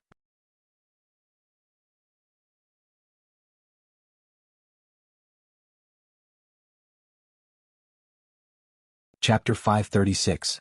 Since Rama used him as a laborer, Aisen's sailing speed was still very fast. Wu Ming estimated that it would only take about 10 minutes to reach Alexandria. That. Demetrius, who had been staying beside Wu Ming, spoke hesitantly. What's wrong? Wu Ming looked at Demetrius and asked. Just tell me what you want to know. There's no need to beat around the bush. After that, Demetrius took a deep breath and asked the question. Excuse me, the purplish black hole just now, was it a teleportation magic? Wu Ming was stunned for a moment before he realized what she meant. The purplish black hole that Demetrius was referring to was undoubtedly the teleportation door that Wu Ming came to the Argo. That's a magic trick that I learned from the other world. It's called gate. Gate? Demetrius repeated the word as she pondered. The effect is that based on the place that I've been to or the place that I've seen, I can create a teleportation door anywhere. Wu Ming briefly explained how to use the gate. Anywhere? Demetrius was obviously shocked. Pay attention to the premise. It must be a place that I've been to or the place that I've seen. Wu Ming knocked Demetrius's little head. This scene was extremely similar to a teacher scolding a disobedient student. Well, but even so, it's still very powerful. Demetrius exclaimed as she hugged her little head and cried. Then, are there any side effects or other disadvantages? Demetrius raised her little hand. At this moment, she was also super interested in magic. There are no side effects at all. Well, if there's a disadvantage, it's that it can't be instantly teleported. Wu Ming looked at Demetrius with a perfect smile. At this moment, Demetrius's little head was filled with question marks. After all, you have to open the teleportation door first and then walk in. If you use this trick in a direct battle, it would definitely be useless. Also, if you use this skill in battle, if you can't close it in time, the enemy can also go through the portal. After all, Demetrius could only teleport by herself. That way she would not be able to bring the enemy along with her. You're exaggerating. Even if that's the case, the magic you've learned from the other world is already very powerful. As long as you've been to a place before or even a place as far as your eyes can see, it's really a powerful magic trick. Demetrius was slightly dazed. Indeed, this otherworld's magic is indeed very powerful. Either it's impossible to use it at all, but once you learn it, not only is the mana consumption low, but you can also move many people. It's much more useful than ordinary spatial magic. That's amazing. Medea said enviously. Do you want to learn? Wu Ming suddenly asked when he saw the envious look on Medea's face. Is it really possible? Demetrius shouted excitedly. Of course. You're not Aisen. I have a good impression of you. Wu Ming was right. Such a naive little princess, because Aisen went to the palace of the beauty goddess to make a wish, she fell in love with Aisen and her life was ruined. Regarding this, Wu Ming naturally did not mind teaching her the portal. Of course, the prerequisite was that Demetrius could learn it. But, we're still enemies. Demetrius began to hesitate. It has to be said that even if she had the reputation of a traitor, which, the current Demetrius was undoubtedly an obedient and sensible princess. Because of the hostile relationship between the two of them, she was worried about whether Wu Ming teaching her magic tricks would be inappropriate. She was really a cute little princess. With the current situation, do you think we can still be considered enemies? Wu Ming teased. Indeed. Now we're captives. Demetrius smiled awkwardly. Then, are you willing to learn this magic trick from me, Demetrius? Wu Ming looked at Demetrius with great respect. Yes, I'm willing, teacher. Demetrius gripped her staff tightly with a serious expression. At this moment, Aisen seemed to have been removed from Demetrius's mind. Demetrius only wanted to learn the portal magic trick. Then let us begin. Immediately after, a strange scene appeared on the deck. Wu Ming and Demetrius stood facing each other with their eyes closed. Wu Ming's hand was placed on Demetrius's head. Both of them did not move at all. This piqued Rama's interest. My friend, what are you doing? However, Wu Ming did not immediately answer Rama. After a moment, Wu Ming opened his eyes and put down his hand on Demetrius's head. It's just a simple memory-sharing magic trick. After all, it's more efficient this way. Alright, actually it was Wu Ming who did not know how to teach. Even he himself used the game scroll to learn the portal magic trick. However, it was not impossible to reverse the process. However, Wu Ming had never thought of teaching anyone and no one had asked Wu Ming. Therefore, Wu Ming did not research on how to teach others the portal magic trick. After reading the nameless spellbook for a period of time, Wu Ming did not look at it anymore. It was fine as long as they could use it.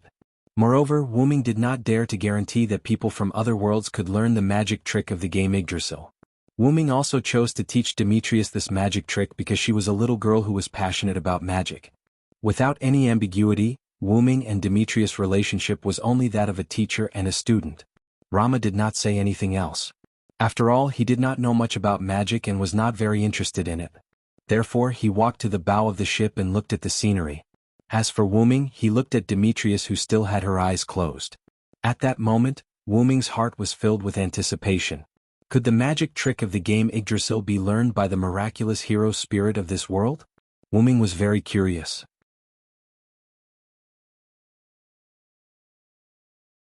After about 10 seconds, Demetrius opened her eyes. Her eyes were as beautiful as gemstones. His eyes were brimming with excitement and joy. The result was obvious. From the looks of it, you should have learned teleportation gate, right, Demetrius? Wu Ming smiled at Demetrius, pleased. Yes, teacher. I have successfully learned this magic trick. Demetrius shouted excitedly like a small animal. Thank you very much, teacher. Demetrius bowed deeply to Wu Ming to express her gratitude. For Demetrius, who was very interested in magic, being able to learn the magic trick of another world was a great favor. Just as Wu Ming wanted to say something, Rama, who was at the bow of the ship, spoke. What?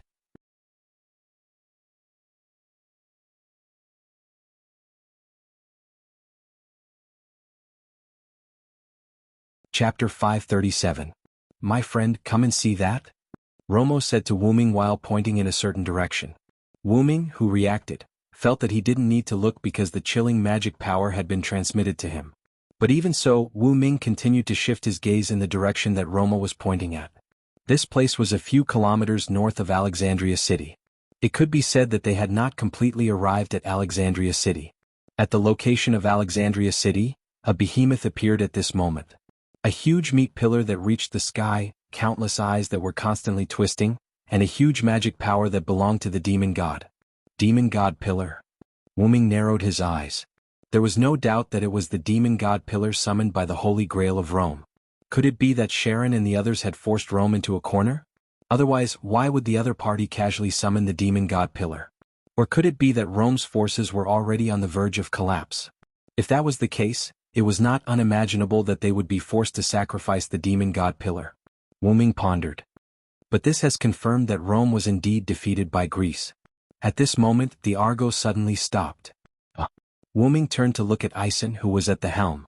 However, at this moment Ison was squatting on the ground with his head in his hands. Even when Atlanta pointed her bow at him, he did not get up. With a sudden jump, Wu Ming came to the helm. What's going on? This guy suddenly doesn't dare to go forward anymore. Atlanta stared at Ison with disgust. Ison, on the other hand, ignored Atlanta's angry glare, as if he would rather die with his corpse intact. Ison, it seems that you know what that is. Wu Ming looked at Ison with interest. Of course I know. That's the demon god pillar. If we go there, we'll just be throwing our lives away. Moreover, we won't even have a complete corpse. I don't want to go there. Ison's face was pale, but he still shouted loudly at Wu Ming. Indeed, although Wu Ming basically cut down the demon god pillars like vegetables, that was only because Wu Ming's authority was powerful. Basically, every time Wu Ming got rid of a demon god pillar, he would use his authority. After all, demon gods were still gods. The authority obtained from killing gods was especially effective against demon gods.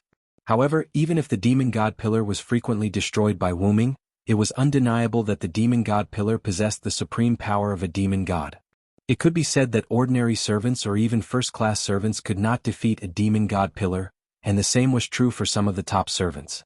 Of course, unless one had a special relic or skill, only those who had reached Karna's level would be able to fight against the demon god pillars. As for the servants who were currently in Alexandria, even if Sharon was there was nothing they could do.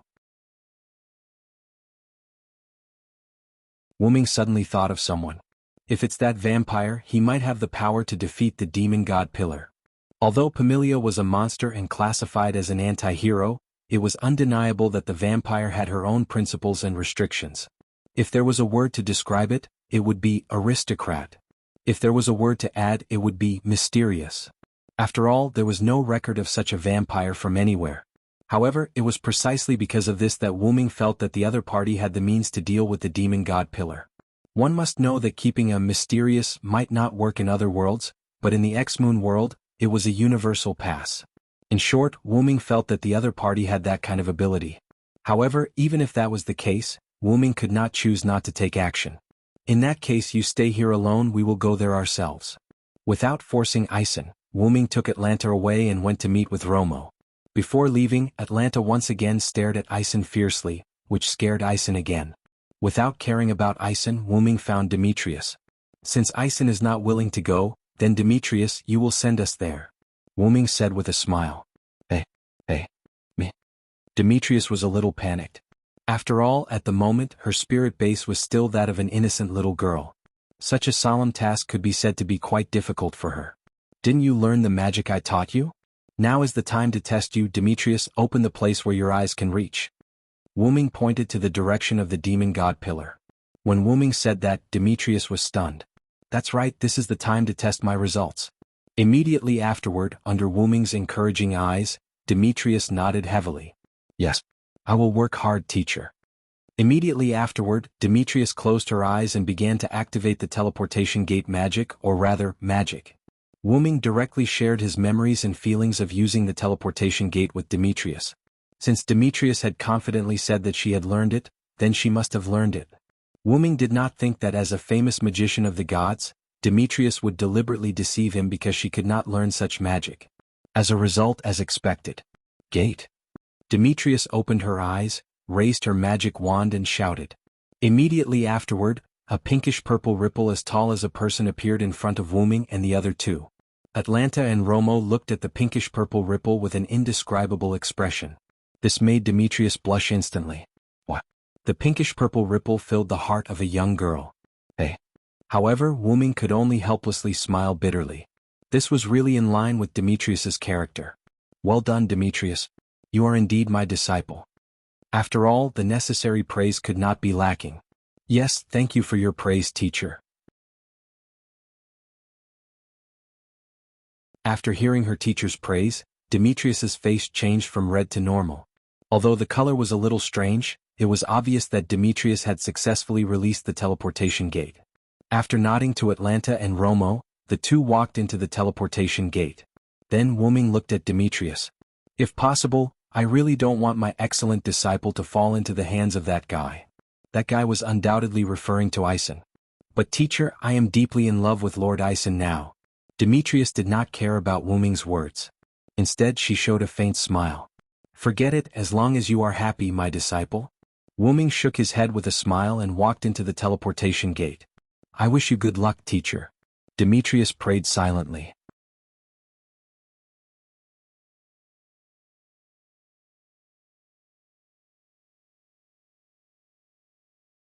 Chapter 538. In the city of Alexandria, which had become a battlefield, there were ruins everywhere. And under the ruins there were many residents who lived in the city. Compared to Greece, Celtic and even Japan, Rome could be described as a force that was incomparably generous to civilians. After all, it was Rome, so it was not surprising. In this way, many residents would choose to live in the safest capital. Those people who were crushed under the ruins were such existences. However, the demon god pillar did not care about the life and death of those people. In other words, these residents would be attacked indiscriminately like the servants. Of course, the premise was that the servants didn't do anything. Matthew effortlessly lifted a stone slab that was pressing on a woman. Gadazzi quickly went up and helped the woman up. Are you okay? I will take you to a safe place. Gadazzi said eagerly. Child? My child? The woman said weakly, looking at the collapsed house. Gadazzi and Matthew could not bear to look at the woman. The possibility of a baby being crushed under such a collapsed house was almost zero. However, as if there was a temporary traffic jam in the underworld, the baby did not lose his life. Wah wah, as if he heard the voice of his mother, a baby's cry came. My child. The woman wanted to rush to the ruins to save her child. However, she was seriously injured, and after leaving Gadatsi's support, she directly collapsed to the ground. Are you okay? Don't worry, we will save your child. Gadatsi quickly supported the woman who collapsed to the ground. Then Gadatsi nodded to Matthew. Matthew was stunned, nodded, and was ready to save the child. Human life is so strong and beautiful. Matthew smiled and thought. Then, a tentacle suddenly stretched out, or rather, smashed down. The target seemed to be Gadatsi. Matthew naturally quickly came to Gadatsi's side and blocked the attack with his shield. After Matthew came to Gadatsi's side, Gadatsi's wrist suddenly made a sound. Matthew, its target is the child. As if confirming the voice's words, the tentacle dramatically and strangely changed its direction, and its target was the ruins where the baby's cry came from. No! The child's mother screamed at the top of her lungs, trying to stop the tentacles. However, it all happened so fast that Gadatsi, the woman, and even Matthew were powerless to stop it. Matthew did not expect the tentacles to be so strange. Using Gadatsi as bait, he forced Matthew to change the formation. As a result, his target became the baby under the ruins. Just like that, the tentacle fell towards the baby. Just as the tentacle was about to fall, a voice sounded in Mashu's and Gudazi's ears. Brahmastra, indestructible Rakshasa. In an instant, the indestructible blade spun with thunder and hit the tentacle. The tentacle was sent flying with an indescribable sound that sounded like a scream. The powerful and perfectly controlled power did not hurt the ruins below when it sent the tentacle flying. Taking advantage of this moment, Matthew went directly to the place where the baby was crying. He used his magic to gently clean up the ruins, revealing the cute child who was miraculously alive in the corner. Although the baby was still crying, it was indeed a symbol of life in everyone's eyes. Great! Matthew quickly picked up the baby, came to the woman, and handed the baby to the woman, the baby's mother. Thank you, my child, my child. After hurriedly thanking Gadatsi and Matthew, the woman held her child and kept talking. The indestructible blade flew back after sending the tentacle monkey flying. Matthew looked at the person in surprise. It's really Mr. Rama? It was Rama's noble phantasm that sent the tentacle flying. But Gadatsi was concerned about another thing. In other words, assassin is also here. Gadatsi looked around, but she did not find any trace of Wuming. At this time, looking at Gadatsi who was searching around, Rama spoke. Don't look for him, my friend is not here. Then Gadatsi's little face looked like she was crying. How could this be? On the other side, Sharon and the other so-called main battle servants were in charge of attacking. Wah dash. Why Elizabeth jumped and dodged a huge tentacle attack. How rude, how could you treat a lady like this? While Elizabeth patted the dust on her dress with lingering fear and said with dissatisfaction. Miss, what time is it now? Do you still care about those things? Robin Hood complained, rolled, and fired a few useless shots at the huge demon god pillar not far away. Take care of yourself, green rat. Why Elizabeth shouted at Robin Hood angrily. Robin Hood could only helplessly take a few steps back, a look of discomfort on his face. Then the blue and white flame flew past Elizabeth's hair. Wah dash, Elizabeth screamed in fear.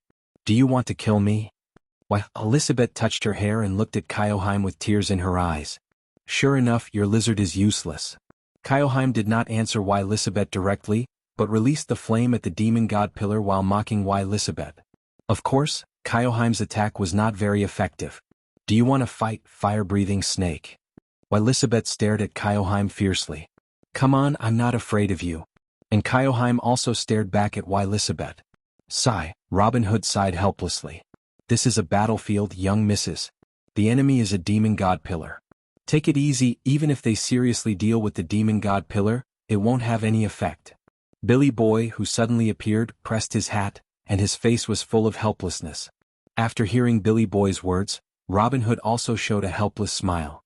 As a servant, their spiritual base was too low, and they couldn't cause damage to the demon god pillar. They couldn't even attract or restrain it. Only a few tentacles attacked them, and they were the waterproof kind. Because the other tentacles were attacking Sharon.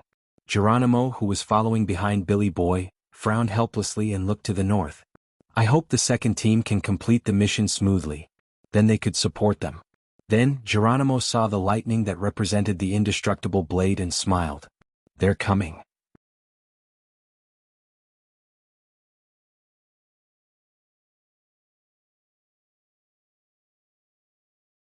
Chapter 539. On the so-called head-on battlefield. Ka Rong transformed into a centaur, attacking the demon god pillars with his bow in the midst of the mechanical infantry. Sharon was able to hit the demon god pillar's eyes with his skills. Why was it only at the beginning? It was because the demon god pillar was no fool and knew how to defend. Karen retreated slightly, and countless mechanical infantry rushed towards the demon god pillar. However, the demon god pillar only needed to use a few dozen tentacles to directly blow up the mechanical infantry that were attacking it. This is a disaster. Edison roared as he hugged the lion's head behind the countless mechanical infantry soldiers. So noisy. Be quiet. But at Madame Blavatsky's snarl, Edison obediently held his tongue. If this continues, we will be wiped out. Sharon frowned and came to the two to see if they could come up with a plan. The three looked at Nightingale, who was charging with the mechanical soldiers but was constantly being pushed back. They felt helpless and relieved. If not for Nightingale's stubborn personality, she would not have attracted the demon god pillar. After all, it was a berserker. However, if this continues, something will happen to Miss Nightingale. Helena looked worriedly at Nightingale, who was constantly spinning and jumping under the demon god pillar's tentacles and was sent flying again. As if toying with Nightingale, the demon god pillar did not use its full strength. Although it seemed like the demon god pillar's attacks were ineffective, Sharon and the others noticed that the demon god pillar was going easy on them. Otherwise, it would not have the time to attack Matthew and the others. If we look at the worst-case scenario, this demon god pillar might be smarter than we thought. Helena frowned as if she was facing a great enemy. I have a bad feeling. I feel like the demon god pillar is waiting for something. Karen's face darkened. This way, the demon god pillar was definitely scheming something. Edison was like a lion and did not understand the conversation between the two. At this moment, a voice resounded through the sky. A gigantic spear of light that had never appeared before came from afar and hit the demon god pillar. The demon god pillar let out an unrecognizable voice.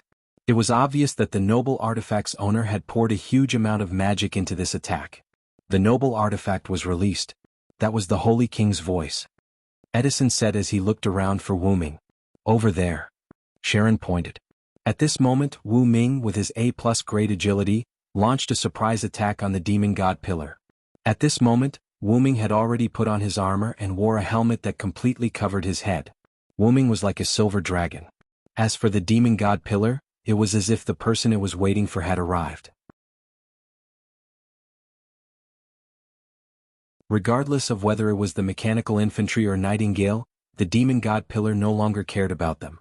Countless tentacles extended from the demon god pillar's muscles to attack. Wu Ming at the same time. The Wu Ming was the demon god pillars and Wu Ming.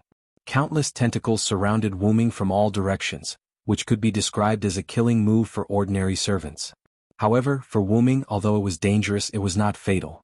Wu Ming did not stop and continued to run toward the demon god pillar, ignoring the Wu Ming's corrosive tentacles. The air vibrated and a buzzing sound was heard. Then the magic around Wu Ming's body condensed, and under Wu Ming's control, the condensed magic exploded in the surroundings. Boom! A dull sound was heard, and a ring of magic that could be seen with the naked eye spread out from Wu Ming in an instant. The encirclement formed by the Wu Ming's tentacles was instantly broken through by the magic that could be seen with the naked eye. Like petals, the tentacles were fragmented and turned into pure magic that dissipated. This was pure power that did not require any fancy tricks. What? Helena was shocked when she saw this scene. What's wrong? Edison asked cautiously. Madame Blavatsky was just sighing at his strength. Sharon smiled helplessly and explained to Edison. Just the simple release of magic was enough to destroy the metal of the tentacles that everyone worked together to destroy. From this, it could be seen how powerful Wu Ming was in terms of the amount and control of magic. Compressing a large amount of magic, condensing it around his body, and then releasing the compressed magic in the form of Wu Ming's magic was a test of his control. And the premise of this was that he had sufficient magic power. It can be said that the magic power just now was comparable to the magic power required by the light spear, or even exceeded it by a lot. To be able to use the magic power of such a noble artifact to release magic power, it was not something that a first-rate servant could do. It could be said that even a first-rate servant would not have such magic power. After all, if the amount of magic power was not enough, it would be impossible to do it. And to be able to use that kind of magic power twice without batting an eyelid, it could be seen that Wu Ming was not ordinary. The most important thing was that Wu Ming only used magic power to destroy the tentacles, which was enough to prove that Wu Ming was powerful. True power was not a fancy ability, but a kind of power that had reached the pinnacle. So that's how it is, Your Excellency Holy Ruler is indeed Your Excellency Holy Ruler, to be so powerful. Edison's lion head showed an expression of sudden realization. However, such an expression was quite comical in the eyes of others. Since the Holy Ruler is here, it means that the Greek side has been resolved.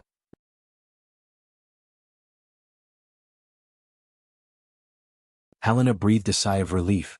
Sharon seemed to agree with Helena's opinion and nodded. However, I feel a little uneasy about the demon god pillar here. Sharon looked at the demon god pillar. As a sage who had taught many heroes, Sharon had a feeling. That demon god pillar was not an ordinary one, but one with a strong will. It could be seen from the previous performance, so Sharon was very worried that the other side was up to something. However, even if there was a conspiracy, such a battle was not something they could investigate. In short, we should take this opportunity to save a few more injured residents. We can't let down Tachika's sincerity. The three nodded and slipped away from the battlefield. At the same time, they also took away Nightingale, who still wanted to charge at the demon god pillar. Edison brought the few remaining mechanical infantry and began to search for survivors. On Wu Ming's side, Wu Ming looked at the demon god pillar and vaguely felt a sense of familiarity. But even so, Wu Ming's actions did not stop. Wu Ming waved his hand and the holy spear of light appeared out of nowhere and landed in Wu Ming's hand. Then Wu Ming raised the spear of light to his shoulder and threw it at the demon god pillar like a javelin. The spear of light gradually thinned and turned into a needle of light. However, the demon god pillar only summoned a few more tentacles, blocking the needle of light. Wu Ming was not surprised. After all, Wu Ming had only injected a small amount of magic power, so it was not surprising that the demon god pillar could block it. At this moment, the demon god pillar suddenly spoke. "Dragon of Origin, you're finally here."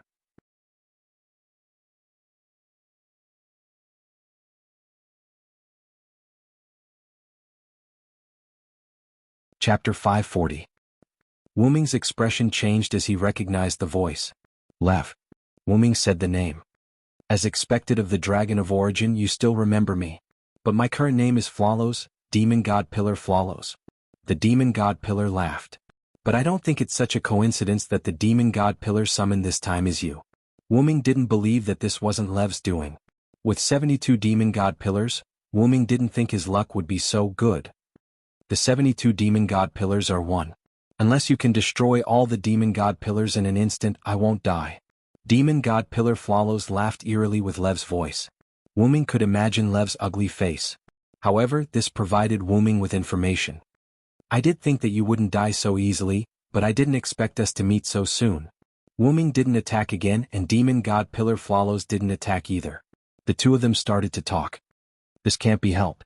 I'm the Demon God Pillar in charge of the information room." In other words, the other party might be able to see Wu Ming through some means or opportunity. "As soon as you came to this singularity, I was already paying attention to you through the Holy Grail, Sarand." As if victory was already in his hands, Demon God Pillar Flawless said slowly.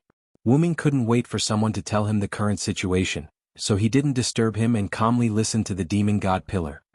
"Oh, then what about that guy? Didn't he come personally? The chaos here is a gift he prepared for me. I don't want to steal the limelight." Wu Ming mocked the Magic King. "Why would our king care about an immature dragon of origin? To tell you the truth, even if the Master of Chaldea conquered all 7 singularities with your help, it wouldn't affect our king at all." In other words, the other party had the confidence to win, or had the strength to not be disturbed. Wu Ming pondered. "This is also the reason why our great king let you go in London's underground cavern." Demon God Pillar Flawless let out a terrifying laugh. Wu Ming frowned but didn't refute him. Wu Ming clearly knew that he was indeed very weak. When facing a powerful enemy like the Magic King who was strengthened by the Black Origin soil, Wu Ming only had 2 things that could compare.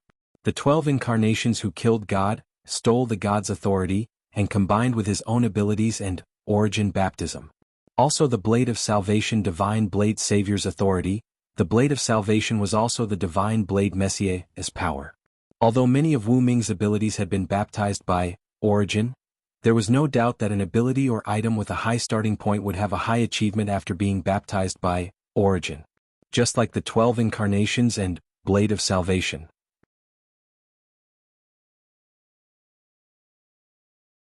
Other than that, whether it was the Lune magic that Wu Ming had learned, the World Tree's magic from the alternate world, or the various powerful items that he had obtained, or even the relics that had been turned into Wu Ming's own, they were all rather useless. That was because when facing an enemy like the Magic King, these abilities and relics were useless. Moreover, Flawless also said that Wu Ming was an immature root dragon. Although in the eyes of many, Wu Ming was already very powerful, Wu Ming himself knew that he was actually very weak. After staying in the root dragon for a long time, Wu Ming gradually realized that a mature root dragon could be said to be the ruler of all the worlds, the protector of all the worlds.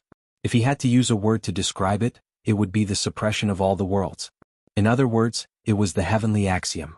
It could be said that it was precisely because Wu Ming knew that he would eventually become such an existence that Wu Ming began to face the love that Maeve and the others had for him. After all, if Wu Ming kept delaying until then, perhaps Wu Ming's heart would really have turned into the merciless heavenly Tao. Take the planet's consciousness, Gaia, and the human consciousness, Alea, as an example. As long as it did not threaten Earth and the human race as a whole, they would not care. Moreover, if it was only a threat to one side, the other side would basically not care. For example, in the crisis of the M-Moon world, the Magic King's means had threatened Alea, so Alea naturally had to do her best to save it. The Holy Grail's ability to summon servants on its own was the self-defense mechanism that Alea had activated. However, because the Gaia and Alea of this world had a slightly special relationship, the two of them could be considered to be in love, probably, cough cough. In short, if Wu Ming had reached adulthood, then there was no doubt that he would be able to defeat the Magic King effortlessly. But now, the Magic King who had the Origin Black Mud, was not afraid of Wu Ming who was an immature, Origin Dragon. After all, if hope was killed in the cradle, then this so-called hope would be nothing. Then, what is the meaning of your current actions? Is it purely for the sake of waiting for me to pass the time? Wu Ming was naturally referring to the matter of pretending to be led by the nose by Sharon and the others. Not only that, Wu Ming, who had fully activated his mental power, saw why Lisabeth and the others' futility, and also saw that Flawless was deliberately targeting Gadotsi and Matthew. Wu Ming sensed that one of the tentacles of the demon god pillar was absent-minded, and his intuition told him that Gadotsi and Matthew, who were searching for survivors, were in danger. Wu Ming trusted his intuition the most. As the Origin Dragon, all the worlds would subconsciously help Wu Ming, and this so-called intuition was also the help of similar worlds. Otherwise, why would Romo meet Gadotsi so coincidentally and repel the tentacle that wanted to kill the child Matthew was about to rescue? It was because Romo was asked by Wu Ming to meet Gadotsi and the others. Just treat it as my selfishness. My selfishness towards Matthew. Flawless, or rather Lev, was silent for a few seconds before answering Wu Ming. Oh, the demon god pillar has selfishness? That's really surprising. You don't have to deliberately mock me. No matter what, I have spent a lot of time in Chaldea. After saying that, Flawless stopped talking about this and turned to the root of this matter. Then let's start the ravaging. Treat it as the price for the ravaging you did to me. As he said that, the countless eyes on the demon god pillar lit up with red light, and countless black and purple mist emitted from the demon god pillar. The ravaging began. You're tuning in to the Han Lee's Wuxia Adventures YouTube channel. We're so grateful for your support, and don't forget to subscribe to join us on this incredible journey through captivating stories. Your generosity through donations truly makes a world of difference, as it's the primary source of revenue that allows me to expand and enhance this channel for you. Thank you from the bottom of my heart for being a part of this adventure.